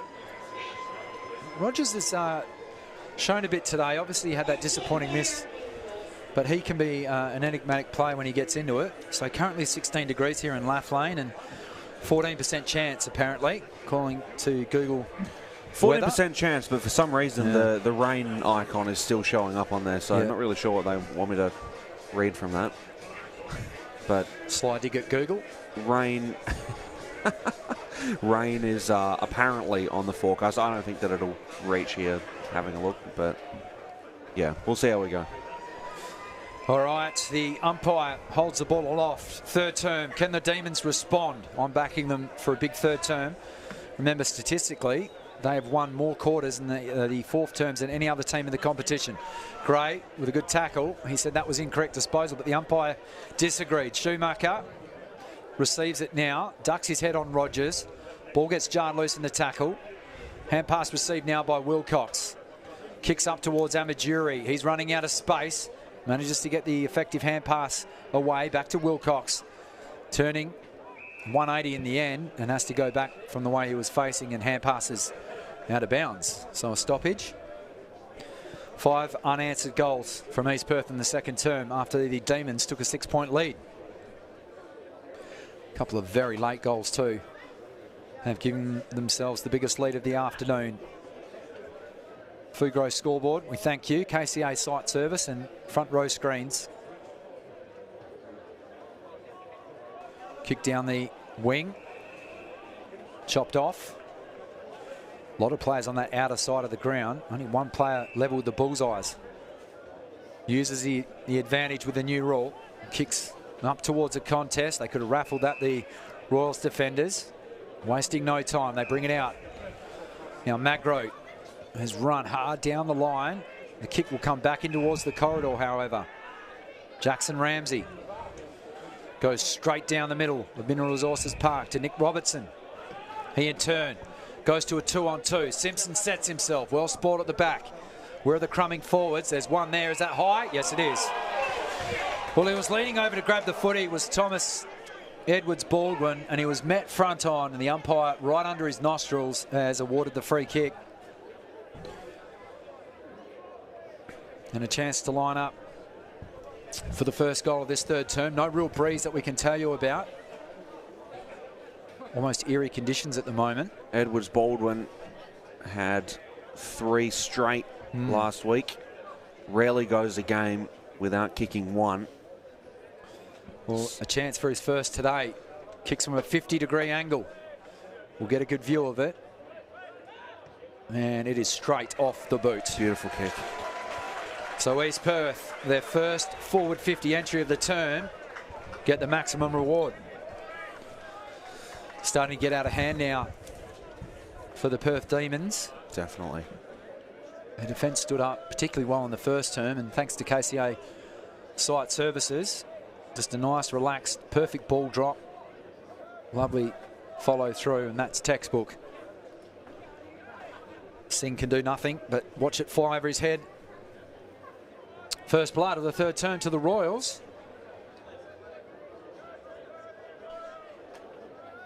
Matt Chetchins and Luke Worthington bringing all the action, round 15. So about to get back underway, just over 3 minutes gone on the Fugro scoreboard. And here we go. So Perth, their priority is going to be a quick one. They are in a bit of hot water as we head deeper into this term. Putting it onto the boot was Gray. Didn't get all of it that he wanted. Wilcox. Oh, that was clever. Ball gets pushed forward. East Perth trying to create a chance. Now Hill. He handballed it back. And wrapped up really well. Wrapping him up in the tackle well was Rogers. And the ball's going to go straight back to East Perth, however. Now moving it through the corridor, East Perth. Handball goes out wide. Taking it in was Kerr. The kick on the broadcast ends a full gravy, and he got wrapped up hard in the tackle. Now Perth with the footy. Jai Clark running. Went on the right foot. Left foot would have been preferable under pressure from Jackson Ramsey. And because of that, the ball went out of bounds, but not a problem at all. They have the territory and a boundary throw in. Perth will need to be careful here because they've been caught on the hop a couple of times from stoppages in their own forward 50. So we'll see how this one pans out. At this stage, only Robertson's forward of the bullseyes at the moment to the right of screen. So I was just about to say, I'm going to be interested to see how East Perth set up here, because they have caught them a couple of times, like you mentioned. The handball goes over the top to Amaduri, collecting it at the paint of 50, the Demons, but it goes straight back to Schumacher. The 1-foot bomb. We've seen a couple of them today. Tapped over the top from Simpson. Perth recover it, however. Taylor. Brilliant, Taylor. Kick over the top. Really well-weighted kick. Taking it in was Clark. He got the handball off, and now the ball moves inside 50. Trying to bring it down was Blee. Couldn't quite do it. And wrapped up. Umpire will have the footy. Again, we should be looking how East Perth will set up at the bullseyes in the middle. Jones got a big fist to it. East Perth with a lot of numbers down there in the back pocket. Kick around the body. Taken in really nicely. I thought that might have been paid a mark, but Singh must have got a clear hand on it. Behind the ball, he wrapped up Edwards-Baldwin. And now Jones going up for it in the ruck. He wins it down over the top of Reed. Schumacher. One step. 9-iron of a kick. And coming steaming in was Robertson. And I thought the high tackle might have been paid. Well, the umpire was on the other side of it. So it was just the angle. So the umpire not being able to see it, probably behind the back of Simpson. As the handball goes sailing past Lynch and towards the Royals interchange bench. 3-man change as Cooley heads on. So does Merritt. Magro went off. Jones looking good in the hit-out department so far. And his forwards are doing the work for him. Ramsey kicks it inside 50, and nearly a good mark taken there by Robertson. He's been the deep man for this whole third term.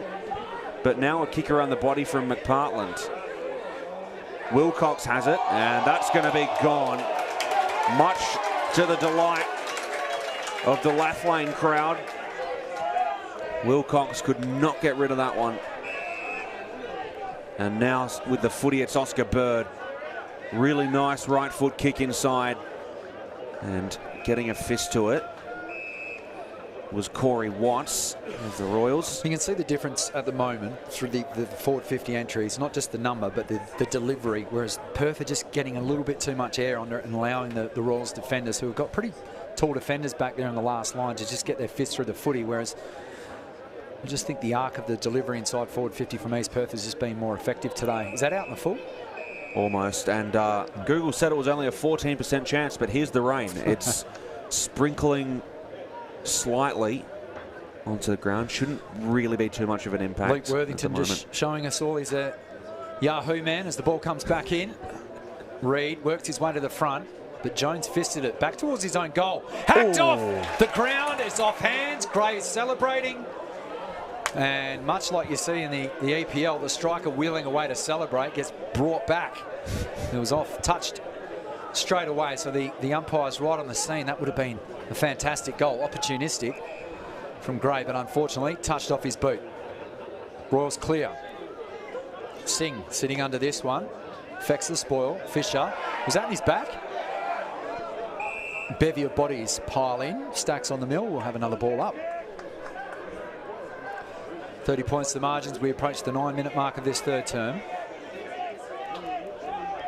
Arm wrestle in the first term before East Perth went 5 unanswered goals in the second term.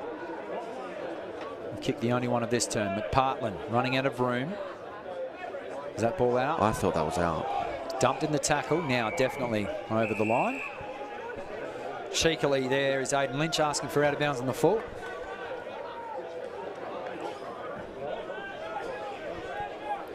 Jones versus Reid from this boundary throw in. Just taken straight out. Well read from Reid. Oh, big collision at full forward. Bodies go bouncing through. That was literally tunnel board out of there from Bird. Allowed a chance for his small forwards, but they couldn't capitalise. Slick hands from Ramsey. McPartland looks to pick up the crumbs, and the non-officiating umpire, in fact both umpires on the scene, calling the high shot. Matt Rogers is the culprit on this occasion. They go across the face of goal. Well done, Perth. They managed to scramble inside their attacking 50 to lock off any short avenues. So they're going to have to go long. 2-on-2 on that outer side of the ground. Big fly. Good mark. Over Sinclair. Bradley Fulgrave toes it down the line into the arms of Kai Wilcox. They're moving it quickly. They're away now. Leads are offered towards the pocket. High hanging ball into the hands of Robertson. Kicks. Singh tries to awkwardly trap it inside of his body. Taylor there to lend assistance. Demons player and Royals player collide. Singh's one of them. Good follow-up tackle after he had to deal with that awkward bouncing ball. And the live wire that is Shane Hill, who's already kicked one today. Hacked out of the air again from Jordan Reid. Clears his defensive arc. Stubbs overran the football. McPartland, heavy work from him. Stubbs, kick coming out of defence, smothered through the hands of Bird. Carey, he's there to lend a bit of pressure. Nice clean pickup. They sweep it wide with the hand pass. Scott, he has bought his own footy today. So is this man. Schumacher, awkward spinning ball on the left boot. No mark taken. Demons do well again to stand up. Now the kick comes out wide. McPartland, he's got a teammate over the top. Great body work. Elects to go further afield. Brilliantly weighted kick. They've still got the numbers on this near side. Bird, look to step around the opponent. Instead gives it to Clark. Clark, little chiseler. Over the top to Burns. Sweeps it over the top. They're out now, are the Demons. Brown, poor kick to the feet of Stubbs. Looks to snap it around the corner. And mark taken. by Rogers eventually, and he squares it. Brilliant beautiful. vision. Well done, Matthew Rogers. Beautiful. Made the right decision. Looked to square it up. And surely his skipper can get on the end of this, Sinclair, and kick a goal. He spent more time on the ball. He's kicked 2 goals, 1. Coming off 11 tackles last week against Subiaco. He had 25 touches back in round 12, 2020. And where's that been all afternoon? That was really pleasant on the eye to watch from the Demons. Sinclair, they need a responding goal in this third term. Can he oblige? You bet he can. A goal apiece in the third term, just what the doctor ordered. Absolutely, Matt. As we now look at the update on the Fugro scoreboard. But firstly, the KCA Site Services replay. Beautiful drop of the footy. And calm, collected celebration heading back to the Fugro scoreboard. 4-6-30, Perth, they trail East Perth. 8-6, 54, nearly 13 minutes gone in this, the third term. And Perth are going to need a few more of them, and they're going to need a little bit more of the form that they've found in the last few minutes of this term, as we're ready to get back underway in the middle. Simpson lining up in the ruck. Jones having a rest. Umpires calling it back immediately. Holding the man is the call. And it will be paid. You know, Perth have given away the most amount of free kicks this year, and little ones like that, particularly after goals, can hurt because it just allows an easier entrance back inside forward 50. And after you're giving your defenders a breather from the sort of artillery barrage that's back over their head. 14 free kicks against today. Just like that. And they're being punished for it. And just needless free kicks. Holding at the centre bounce just is needless free kicks, really. And Angus Schumacher, we saw him absolutely bomb one off a step before. Angus Scott, just quickly, 24 disposals and Schumacher with 21. They are really dominating at the moment. And here's Schumacher. Left foot kick looks good. And it is. Angus Schumacher with his second of the day. And you know what? They are his first 2 goals of the season. So I mentioned before the game when you brought up Angus Schumacher, as we see that beautiful left-footed kick here on the KCA Site Services replay. I brought up before the game when you brought up Schumacher that he was no goals and 6 behinds on the season. He's pretty much been good for a single behind every week prior to this game, despite the incredible disposal numbers. 31 last week and a couple of tackles the week before. A number jumping off the page, Luke. Thomas Edwards-Baldwin, obviously playing as a centre-half forward. He's laid 7 tackles this afternoon. Now Brady Gray starting to... 6 of those were in the first half find as the well. footy, yeah. Tremendous effort. 17 touches for Brady Gray. We're back in the middle. So heading back down there and a free kick off the ball. Well, that's a square up. I mean, what we said about Perth, you can literally cut, copy, paste, whatever you want to do. Control X, because I tell you what, that's a needless free kick and allows a chance now to Perth to come forward. Giblett has been clean at ground level. Shows it again to Edmonds. Was he legged? Yes, he was. So the big man doing it at ground level yet again will get another opportunity to line up dead in front. We'll have to kick from 47 metres. 15.5 minutes travel. In fact, the umpire's just bringing him around slightly. So we'll get to have a chance for his second goal of the afternoon. He's already assisted with 1. Kicks from 49 metres. It's not going to have the legs to register a score as it fades out to the right. And out of bounds on the full. So the Demons, they've been pretty handy in this term of locking the ball in now. Let's see if they can set up. Long clearing ball. Big fly from Jordan Reid. Couldn't take in the mark. Hand pass. Literally stolen by Stanley Wright. East Perth get numbers. Slick hand pass. They're out now. Robertson, he's got the jump on his opponent. Can he manage to judge the flight of the ball? He's still in possession at the moment. He's just going to snap over his shoulder. He had an option in board, but he did run a long way. He almost pulled in a good mark. Like an outfielder running back to the warning track, but that would have been a superb goal. And he's been dangerous sitting behind the plate, like we mentioned before, and that's how he can punish you. Nice, well-weighted ball coming out of defence. Mitchell Brown played a few seasons here now with the Demons. Used his allotted time. Hands on the footy from Giblet. Can they keep it in? They can. Bird linking up with Clark towards Stubbs. Gets pushed under the flight of the ball. Well done, Sinclair. Run out of room. Leg the player. Umpire says play on.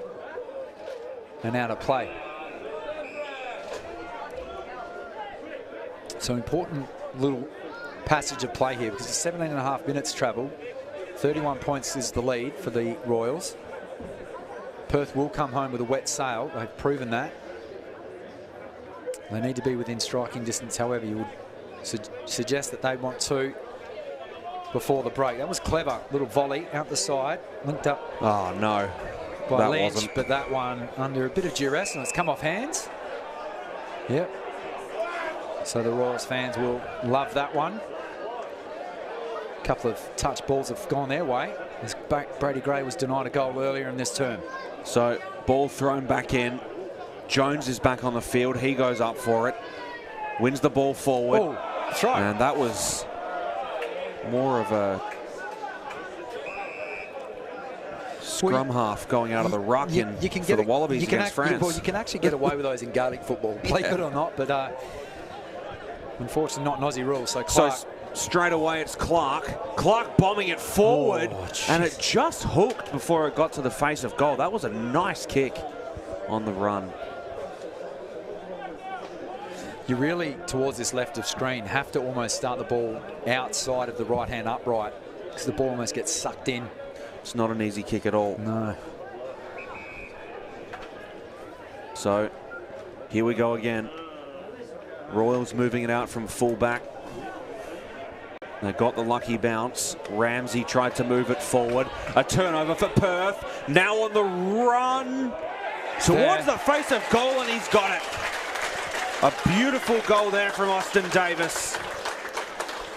Just what Perth needed, but hopefully it's not a case of too little too late. They're going to need maybe another 3 before the end of the term to get back. There is still a lot of football to go, and I've seen times where Perth have been written off at three-quarter time only to overrun their opponents at the moment. They've got a lot of players with nothing to lose, really. They've got that many injuries. Don't want to sound like a broken record, but what a time and what a way to kick your first goal in the season. And speaking of injuries, Casey Nicholas hasn't come back into this game after smothering the footy with his face essentially earlier.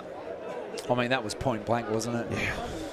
Looked in a bit of distress, so obviously wishing him the best. So still plenty of time, I think. A big blow for them too, having him come off the field. I mean, a 4-goal margin now is very, very, very doable. So play continues from the middle. That was a throw too. Jones ripped it out of there. Ball got socketed forward. Trying to run onto it is Davis. That was well done in the end. He just got hands to the ball, but that was a good pickup. Now East Perth with some numbers around the footy. Kick goes inboard from Kerr. Oh, they had 3. Ramsey bombed it in, and Robertson nearly with the strong... sorry, not Robertson, it was Edwards. Sorry, Simpson. Nearly with the mark overhead. Robertson handballed it behind his back, trying to bring it in. McPartland. Ball spills out. And it's going to get turned straight back over, but it went off a hand before it reached him. A couple of players go up for it in the pack. Magro tried to get it out of there, and he might have been caught with the ball, not quite. McPartland kicked it around the body, bring it in now, Gray. Oh, he's going to get pinged. He will get caught that time. Just acknowledge the efforts there of Connor McPartland, because just as he seemed he managed to get a clearance, the ball somehow ended up back in his hand, so he just didn't give up on it. It's just unfortunate. Oh, well done, Brady Gray. Gets a hand high. Halves the contest. They managed to get the hand pass out through Schumacher. And Singh manages to kill the contest, as does Brady Gray, and we've got another chance for a stoppage at right half forward, right on the paint of where the 50 meets the boundary line. 4 goals the margin, thanks to Fugro. KCA site services and also front row screens. Jones has been so clever with his tap work today. Avery, sweeping hand pass towards Rogers. Held without the footy. Cops a bit verbally as well from his opponent in Scott Jones. So Rogers, we know he's got a booming left foot. Shows it right there. That's gone 55 metres down the line. Well done, Sinclair. Perfect read of that dropping football. Steps inboard, right option. Edmonds links up with McPartlin. Had a bit of footy. Unfortunately, that one was smothered. Byrne got 3 options out wide. Taylor back to McPartlin. Steps through the oncoming traffic towards Edmonds. Off hands. Bird in on the scene as well. We wait. The umpire calls for another stoppage. Almost 23 minutes travelled. Fugro scoreboard. Jones swinging right arm. Gains 10 metres out the side of the pack. Going to ground there was Angus Scott. Is that going to be prior opportunity? No. Perth players up in arms, but they're not getting the free kick on this occasion. Umpire just clearing way. Bit of traffic. Reed back on the scene. Perth, hacker kick towards the right forward pocket. Stubbs, nice clean pick up, but fed it straight to an opponent. They kick long and high. Front row screens. Giant LED screen in the background. Taylor off a step towards Giblet. Might carry the head and goes across the face of goals. And nice kick. In fact, it's hit the padding of the left hand behind post.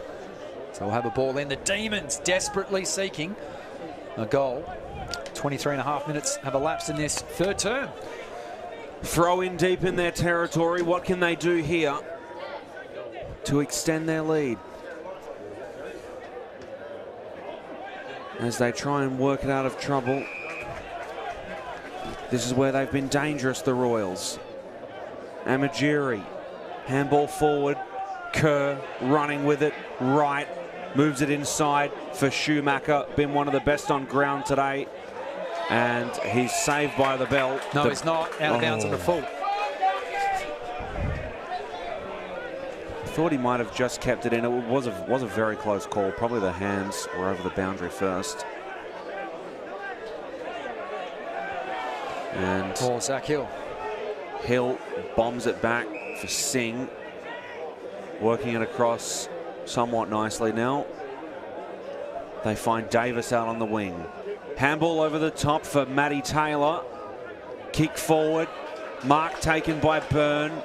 Continuing play. They kick it inside and a really nice mark in the defensive 50. Well, unfortunately for the Demons, Jai Clark, he just slipped at the wrong stage and the ball just went floating over his head, unfortunately, as he was flailing on the turf. Schumacher kicks it into a dangerous position. Really good play there from Brady Gray to break it up. But the Royals had it spent. Almost managed to keep it going. And now the handball from Reed finds Gray. Gray kicks it inside 50. Going up for the mark was Sinclair. Royals managed to keep it in. Trying to get the footies Watts. He handballed it out of there and the kick is going to go out of bounds on the full. Well, the Demons Perth given a lifeline. The Demons, Luke, have really upped their forward half pressure in this term. They were behind in the tackle count at half time by 8, but they've managed to close that gap now, and this man has much to do with that. Gray. Nice kick inside 50 into a contest, and there's the big man, Scott Jones, over the back of the contest. Jones boots it.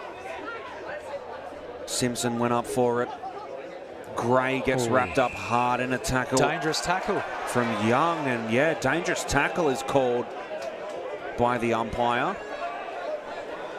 So Gray again is right back where he started from before. And he's going to have the chance to kick it back inside 50. Uses the man on the mark rule well. Kicking it about halfway down, and East Perth have been really solid, their back six. Well, I'll say it again. It's just the trajectory of the entry inside forward 50. They're just allowing Jones to get back and this man Fulgrave. Fulgrave kicks it straight back out. Jones tried to get it. Couldn't quite do it. Ball goes to ground. Wrapped up was McPartland. But have a look at who's at the bottom of the pack again is Reid. Yep. He has really stood up today. He's got to scrape himself off the turf. Looks to have copped a corky and has to battle Andre the Giant. Nice kick up the wing. A clever kick. Just kept it in. That's walking the tightrope if I've ever seen it. Merritt did a good job. Thumping kick. Spills over the back of the pack. Simpson has it. Spilt out of his hands. Simpson collecting it again. Ball went to Ramsey over the top. Back to Ramsey on the run directly in front. That hurts. And that might be the blow for the Demons. Beautiful play there from Jackson Ramsey. Well, they extend their lead. 2 terms in a row that they've been hit like that late in a quarter. Have a look at this. Beautiful. Good running from Ramsey, and that is a good finish too. I think it's more of an advantage kicking at this end because obviously with the buildings behind, it's not the ball's not going to be affected by those. The building almost wraps around the arc of the 50, so you're being protected in that area, especially when the wind is blowing from behind it. And it looks like is there a little bit of rain spilling in? No. Ask Google or Siri or one of those. They'll tell me there's a 14% chance, and then it will rain 10 minutes later. Closing stages of this third term. The Demons back to a 30-point margin. So they were leading that term by just a point. Now sees a 25-point lead at half-time for the Royals, balloon out to 30. Christian Carey tumbles one inside 50. Chaos ball. Royals read it best. Masando links up with Wilcox. Sweeps it out now through a series of hand pass. Cooley was on the scene. Amaduri, a little quiet in this turn. Marks in front of Byrne. Schumacher screaming for the football. Gets it now out of bounds on the full. Well, he's really put a foot wrong today, Christian Amaduri, but that one, unfortunately, he would love to have back. They play on. Cornelio inside 50 to Stubbs. Well spoiled. And they lock him up as well. Gang tackle.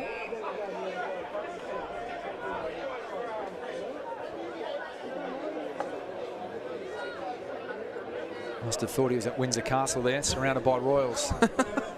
Ball comes up, slap to the side of the pack. Rogers will lead the chase. Slick hands from him to Fisher, who ran out of tarmac. Now to play. So East Perth doing a good job of just bottling up, trying to eat away a few more valuable seconds. 29 3/4 minutes have travelled. Thanks to Fugro. Matt Chechens and Luke Worthington bring you this fantastic contest as the siren sounds and we turn for home. Promising signs, particularly early for the Demons. Had a barrage of inside 50s, could not capitalise on the scoreboard, find themselves in a 30-point hole as we hit the final straight here at Mineral Resources Park. Don't go anywhere because it's all to play for. The Demons will be kicking to the right of your screen when we return. They'll huddle up. Don't go anywhere. Maybe fix yourself a cup of tea and we'll be right with you on the other side of this break.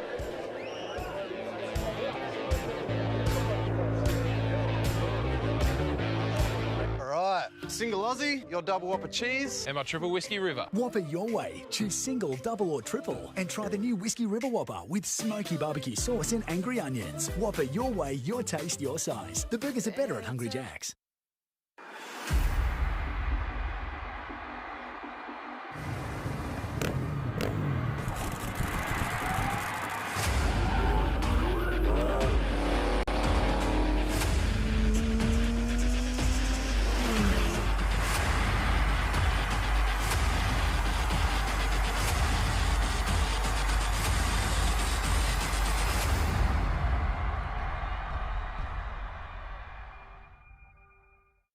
Family time's more fun when you keep it simple. Take a break with Hungry Jack's new feast bundle. Get 2 tender crisp chicken burgers, 2 Whoppers, 2 cheeseburgers, 18 nuggets, 4 small chips and 4 drinks for $34.95. Only at Hungry Jack's.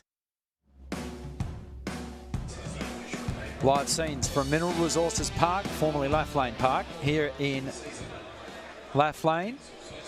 Just down the road from Vic Park to our right of screen. And up and coming suburb. It is indeed. Fisher there, he's had a pretty solid afternoon, been a consistent performer, as has Brady Gray.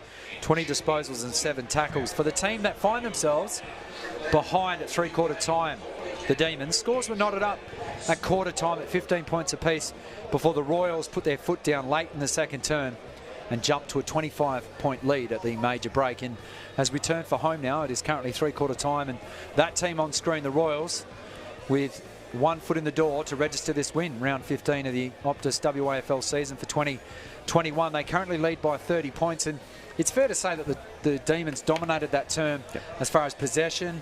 Their slick ball movement was something that we hadn't seen since the early stages, or the latter stages rather, of that first term. But then East Perth, as they've done, managed to catch a break, and they really hit Perth hard, particularly when they turn the ball over in the middle of the ground. Yep, and it's been the turning the ball over that East Perth have really, really pounced on them.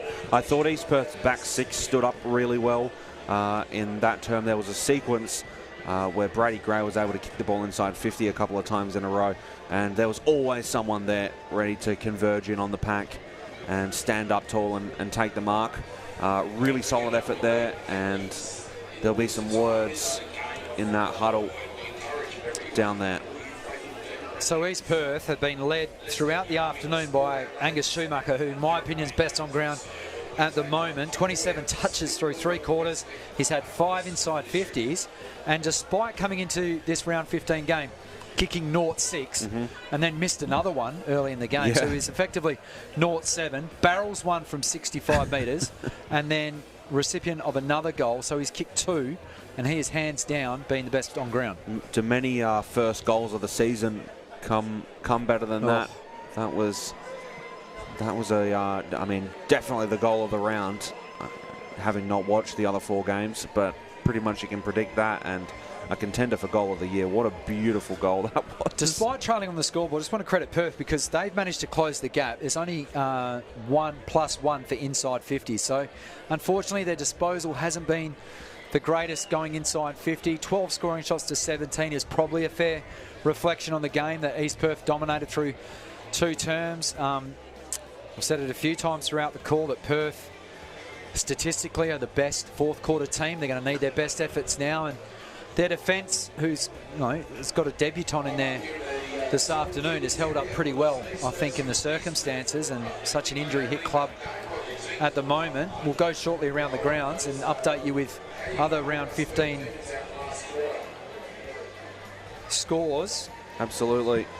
So just quickly, before we head into this 4th term, we will head around the grounds. So that upset looks to be back on track as we head to Leederville Oval. 7-4-46, Subiaco. They trail the West Coast Eagles reserve side 9-3-57. I think 9-3 from the West Coast Eagles tells a lot of the story there. Steel Blue Oval, 5-4-34, Swan Districts. They lead, they trail South Fremantle 12-5-77, and up at Provident Financial Oval, West Perth have kicked quite a few goals in a row. They were 4-10 when we last checked. They're now 10-14, 74, and they're leading East Fremantle 7-5-47. Obviously, Paul Persick has got on either social media or made a few phone calls and pulled a few strings and has managed to correct that for the Cardies. We've spoke about his agility today and just his work at ground level, but how's this for numbers? In the hit-out department, Scott Jones has had 44 hit-outs, 2 inside 50s, 14 disposals today, and kicked a goal.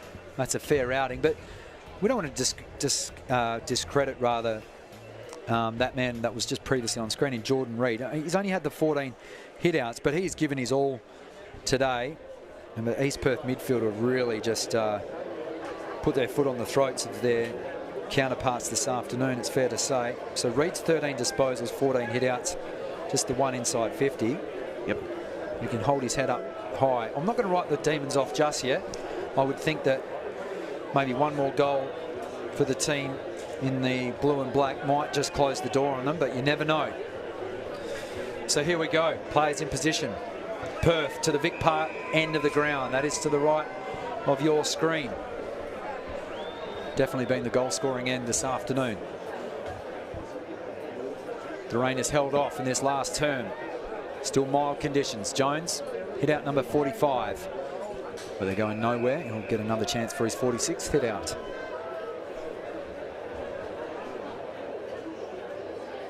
Does so. Gray to Reed. Up towards Stubbs at centre half forward. Just muscled off the football on this occasion. Masando, good work in tight. Hand pass back to Cooley. Too slick to handle for Wilcox. And out the back now, rather fortuitously for Taylor North, who heads south with that kick out towards the outer wing. They look to just chisel it down the line. Good percentage play. Wasting no time. He's bitten off more than he can chew there. 45-degree angle kick. That allowed Big Sam Stubbs a chance to close in and lay the tackle. Assisted there by Sinclair to tie up the ball carrier. So East Perth won't mind stoppage after stoppage. Particularly this man, Schumacher. First time, no, they couldn't bring him down in that time. Sweeps it out wide. Wilcox just lost his feet. Receives the hand pass back now. Looks to come inboard. Plays the 1-2 cleverly with Lynch on the outer side. Time to have two bounces. He could probably even have a third. Elects just to spear it up, but it's just going to drop between his two targets. And well done, Singh. They come back towards their defensive goal to the Demons. Little dink over the top. Is effective. Gray. 3 kicks from home. Running out of room. Has to stab it towards McPartland. Couldn't take the mark, but does well. Pins his opponent's arm to his body. No prior. Would have been a little bit stiff, you would think, there on the Royals player and Ed Simpson to be stung for that. Jones won it down. Edmonds. McPartland. Kick smothered. Out wide. Ron Kerr. Chips one over the top to the running Hill. He gets corralled by Zach Hill. 2 kicks from home. Plays on by hand. Links up now with Lynch. Lynch cleverly just chips it almost over his left shoulder to an unmarked Simpson. And a chance for him to start applying the nails to this coffin of the Perth Demons. He's kicked 2 on the second turn. So he likes this end of the ground, Luke Worthington. And both goals were unreal goals that we saw before. Really strong leads, goal kickers goals. That one came a lot easier for him. Well, he's going at around 75%. He's kicked 20 goals, 4 on the season. Ridiculous. This one gets close and only just misses to the right-hand side. Taylor will fetch the footy and a chance for the Demons to load up once more, but that is a game-high lead of 31 points in favour of East Perth.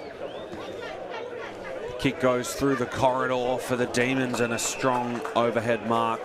Christian Carey. He moved the footy out for Avery, who made a really nice handball over the top.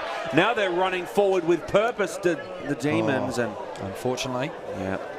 Unfortunately not that time for Caden Giblett. Had a really good start to the game, Giblett. East Perth coming right back.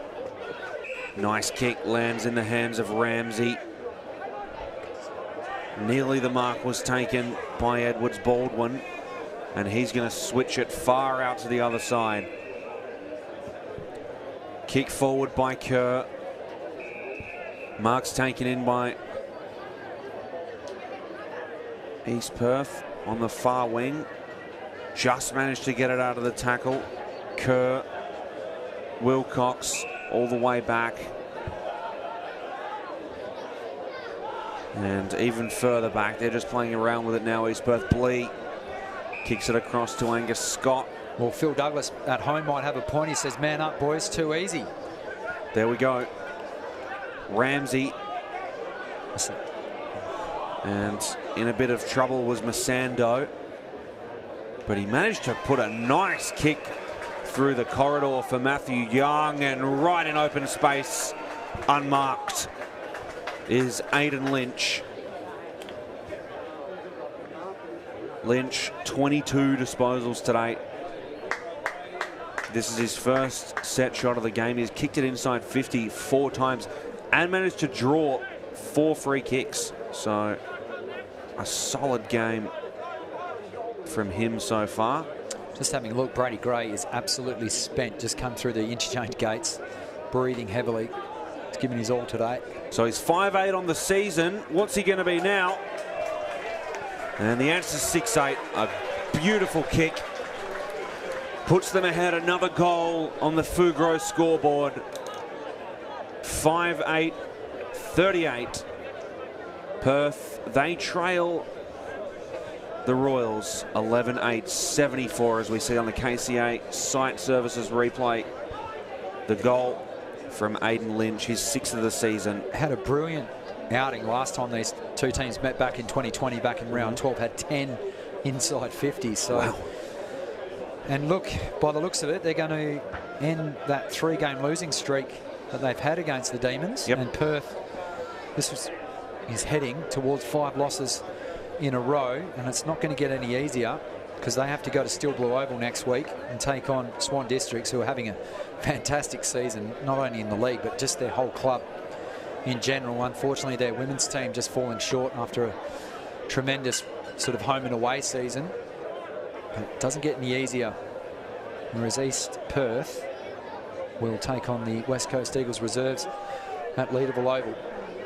And see, it's going to be interesting next week. That'll be a good game because they're beating Subiaco right now. Well, in the budget, it's listed as 2 games at Leaderville Oval, so I'm not sure how that's going to work. Yeah, right. Maybe just a typo. Bit of tunnel ball. Ball squirts out through the back of the pack. Can the Demons get one for a bit of pride? Yes, they can. Well, that was well sharked in the end from Sinclair. Opportunistic. He's kicked 2 goals this afternoon. You know that he's one of the best halfbacks probably to ever play for this club, in all honesty. Coming off for a well-earned break there is Corey Byrne, 8th in the competition for tackles. He does wear his heart on his sleeve, and McPartland, who I think's given his all, replaces him. But that was a clever goal from Sinclair, enjoying his time up the ground. Just looking at that score at Leaderville Oval, Subiaco take the lead again. It's 9-5-59 to 9-3-57. I'll tell you what, Luke, it might not be a good week for your club because, I mean, you're going to lose tomorrow to the Mighty Crows, so we'll see about that. It's not looking good. Luke Worthington proudly wearing his Montreal Canadiens cap. Unfortunately, they just stumbled at the last hurdle, you didn't know, they? But what a season from a team you never ever thought would make a dent in anything. To go through to an all final like that was very impressive. The equivalent of, I mean, if Perth had of last year made it into the grand final, I would make that the equivalent season. Ridiculously unlikely. I thought that was going to be 50 metres there, but they have to pull it back. The umpires get a little pedantic sometimes. Now Fisher's going to have to kick over the man on the mark. It's almost like kicking over a silo, I think. Billy Brownless could do it. Fisher runs to the bullseye, spears it towards Stubbs. Great mark. Beautiful mark. Samuel Stubbs.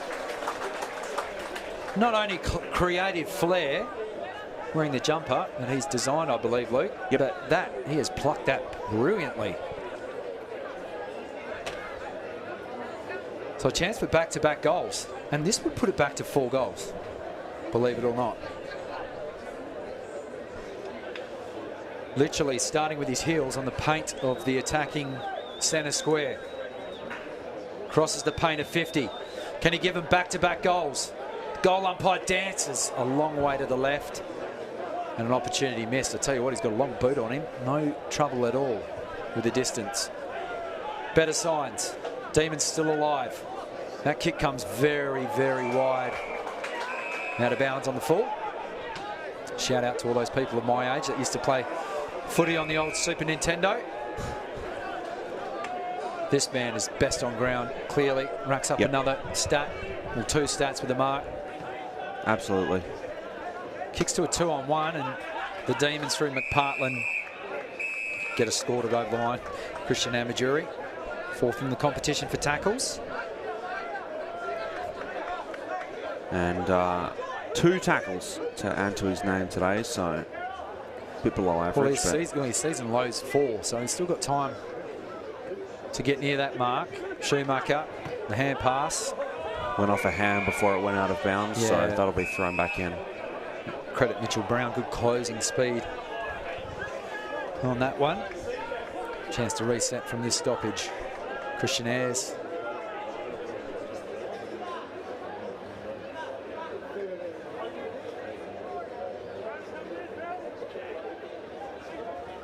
One down by Reid this time. Towards Kerr, gets met front on. Rogers dumps his opponent to the turf, and taking exception to his teammate's rough treatment, Corey Watts sticking up for his teammate, and Schumacher. Oh, he blew a tyre there, he fell backwards.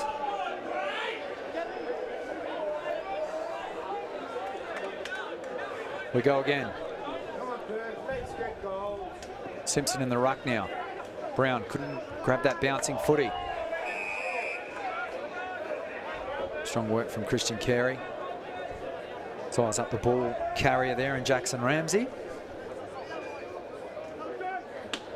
Double-handed slap down. Kick again from Rowan Kerr. Gained some meterage. Avery slung off the footy. He disposed of it. Chance now for the Royals. Magro will be the intended target. Was held. Umpire says play on. And Singh, well, he infringed. He caught the East Perth player just too high. That was a beautiful centering kick. Yeah, Angus Scott. So a chance for him to cash in after winning so much of the footy today. 5th in the comp for disposals. He'll climb the table surely after today. 7th in the competition for marks. And a chance to kick his 5th goal of the season. We got a good view right over his shoulder.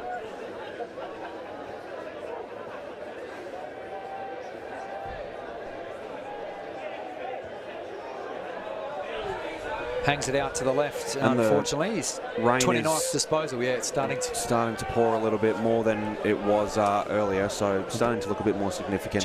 Just in time for my walk home. Oh, brilliant. Brilliant. Here come the Demons through the middle of the ground. I'll give you a lift, mate. Chipped over the top. Carey. I said it on air too, so now I have to. Carey with it. Kicks it through the middle. Giblet pushes it to the top of the pane of 50. And it's going to be turned over. The free kick paid for East Perth. Watts with the kick. Went out to the far wing at right half back. Bombed forward. Ball went to ground, probably starting to get a little bit slippery. The rain becoming somewhat significant now as they get wrapped up on the ground. Ramsey was there. Bit going on in the crowd as play continues. Ball goes far out wide, and it looks like out of bounds on the full is going to be the call there. Rain noticeably getting heavier.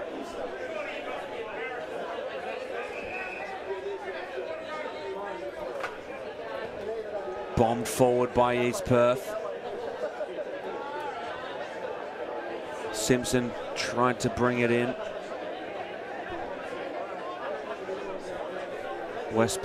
Perth fumbling around with it. But now East Perth with a jump. They kick it inside 50. Who's going to get there first? Slip through hands. As the conditions starting to impact the game a little bit more. Playing with fire, the Demons there, but they managed to kick it out of trouble. Matt Taylor, and he's turned it straight back over to Angus Schumacher. Oh, that's a rare slip for him. I mean, he's usually a pretty good, efficient ball user, and obviously that footy's become a little bit more greasy in these conditions of the rain, noticeably heavier. And for his third of the day and third of the season, Angus Schumacher, what a game. This for his 31st disposal, no matter what he does with it. Looks good, but it just went through the left-hand side. So two goals, 2 on the day today, 31 disposals. He's taken 8 marks, because that one wouldn't have shown up yet. Made a couple of tackles, 5 inside 50s. One of the stat lines that can really help a team. Great tackle. And a beautiful tackle there from Quill. Ball gets handed out for Wright. Chipped over the top, East Perth. Handball from Ramsey. Kicked inside and it's spilt over the back. Magro, has he got the legs? Might have been caught high, but he wasn't. And the ball just trickles out of bounds. The late tackle from Magro. So, 15, just under 16 minutes gone on the Fugro scoreboard. 6-9-45. Perth, they trail East Perth 11-10-76. And what a day for the Royals, leaving the Demons feeling black and blue. Oh, courage. Almost a big collision in the air. Like you said, good courage. Handball flicked out. Bombed out to the wing under duress. And a strong mark taken in by Rowan Kerr. Kerr looking for options. Bombs it down the line. Slipped out of the hands of Wright. Wright gets converged on by a couple of Demons, and they're going to pay that deliberate. So Wright fumbling it over the line under pressure. Avery. Oh. Down the line into a pack of Perth players. Blee. Mark taken in by Gray. Gray with another inside 50. Ball gets stumped to ground and Lynch gets wrapped up in the tackle. Umpire will have it. Well, wrapped up or body slam, take your pick. Count your ribs after that one. Might be sounding like a xylophone because that big body giblet coming down on him. Chance for Perth to go again. Jones on the second attempt to Cooley. Fed it off to Kerr. Corkscrew spinning ball towards the wing. Wright ducked through the oncoming traffic. Sinclair to Taylor. Clever hand pass from him. Links up now to the run of Austin Davis. Good sliding spoil from Jones. Back to Davis. Edmonds applies the Shepherd, but it didn't work out the way it intended. Not trying to pick up a bar of soap at the moment. Players sliding in and losing their feet, and illegally, says the field umpire.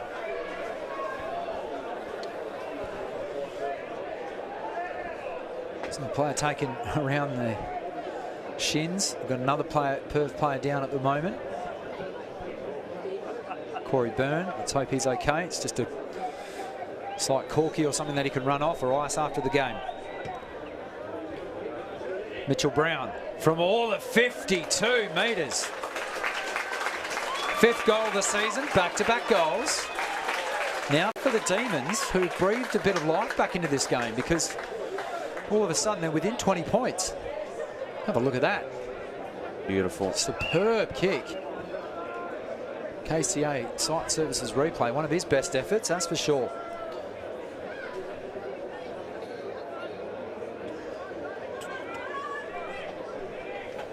Just seeing if they've updated the scoreboard at the ground.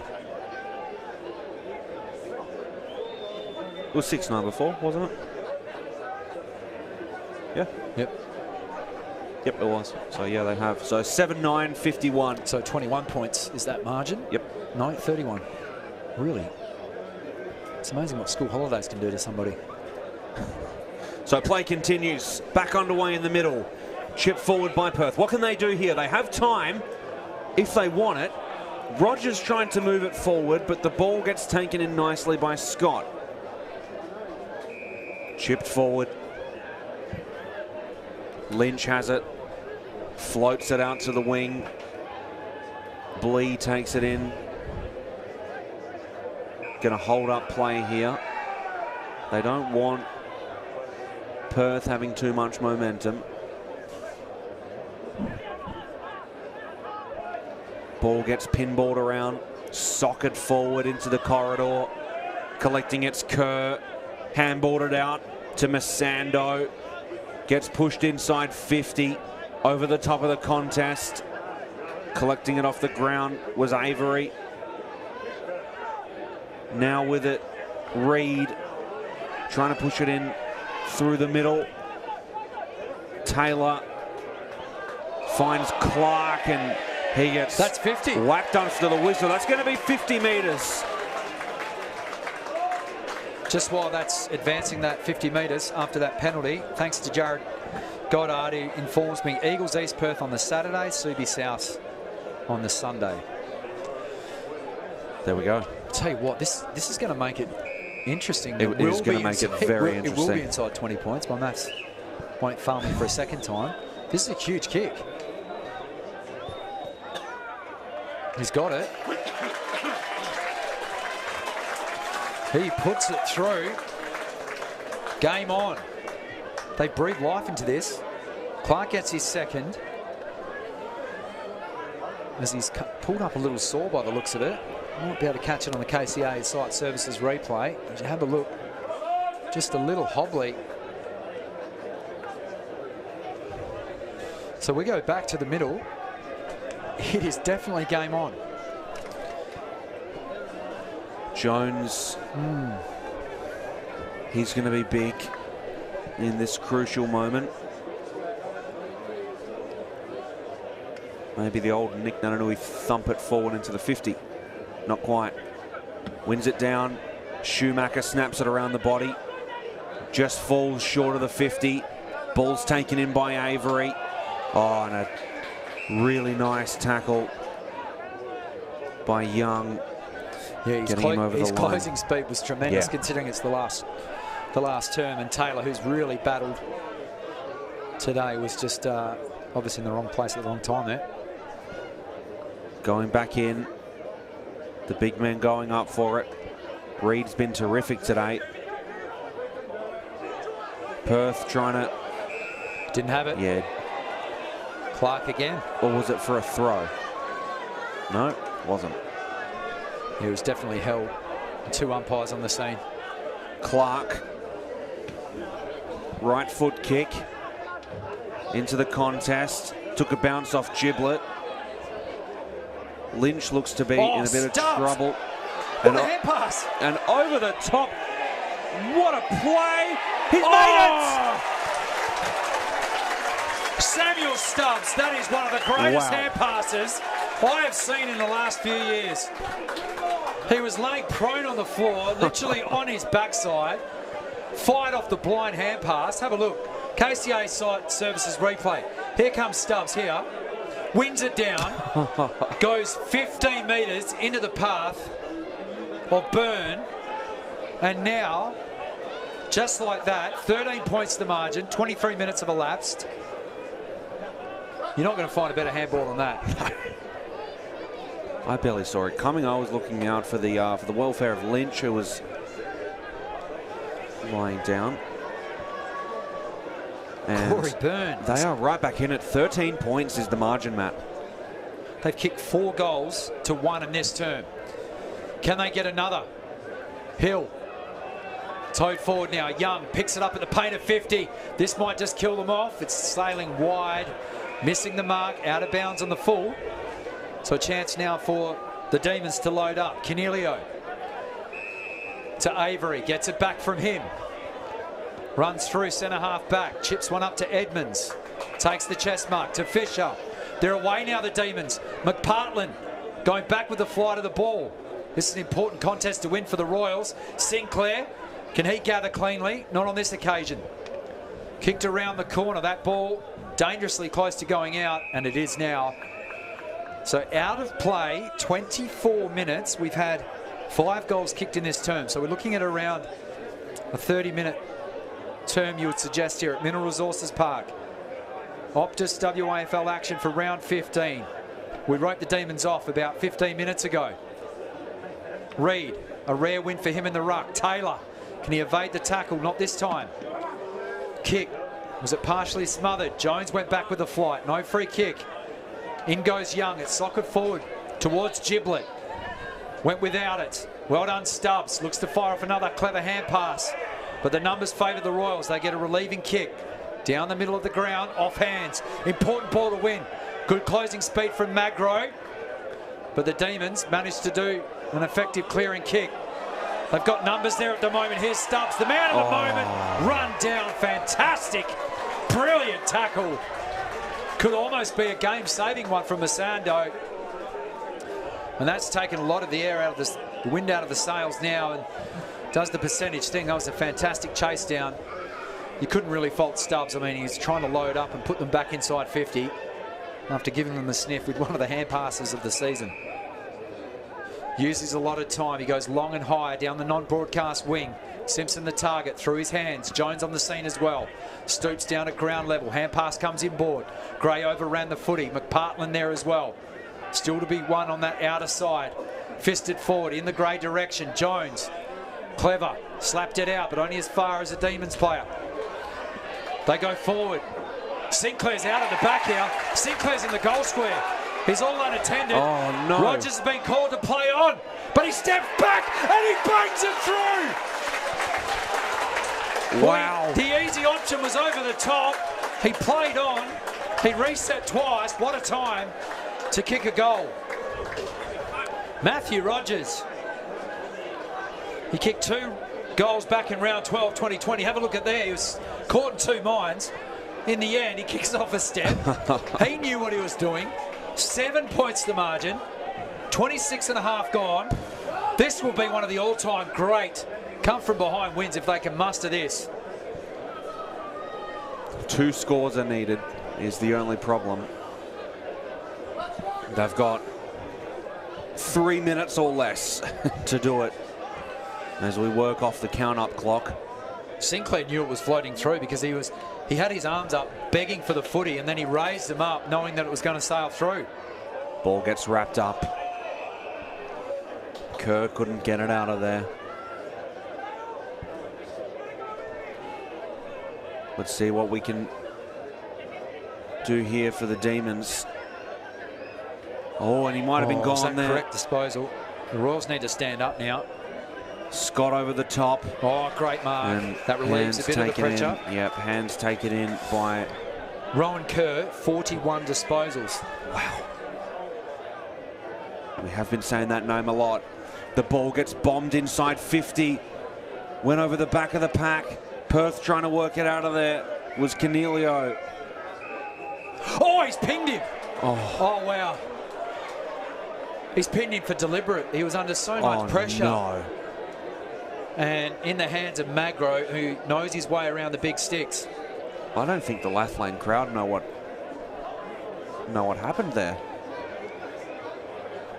They should be up in arms. Well, it's going to chew into the clock as well, which is probably more important. A couple of locals urging the umpire. This would be a dagger. Magro for the dagger. No. Not quite. Other than the wasted time, the point means virtually nothing. Still a 2-score game.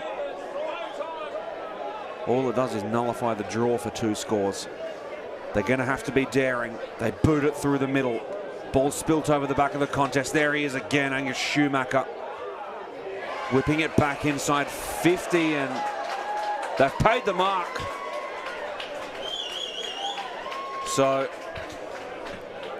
Ed Simpson brings it in on the stroke of full time, and a valiant effort from the Demons, overran by 3.5 quarters of, you could almost say, dominance. A terrific game from the black and the blue, and to put a bow on it, Ed Simpson has been on the money all year, and here he is from right on the paint of 50. Just goes wide. So, wrapping up here at Lathlane Oval, 12-11-78.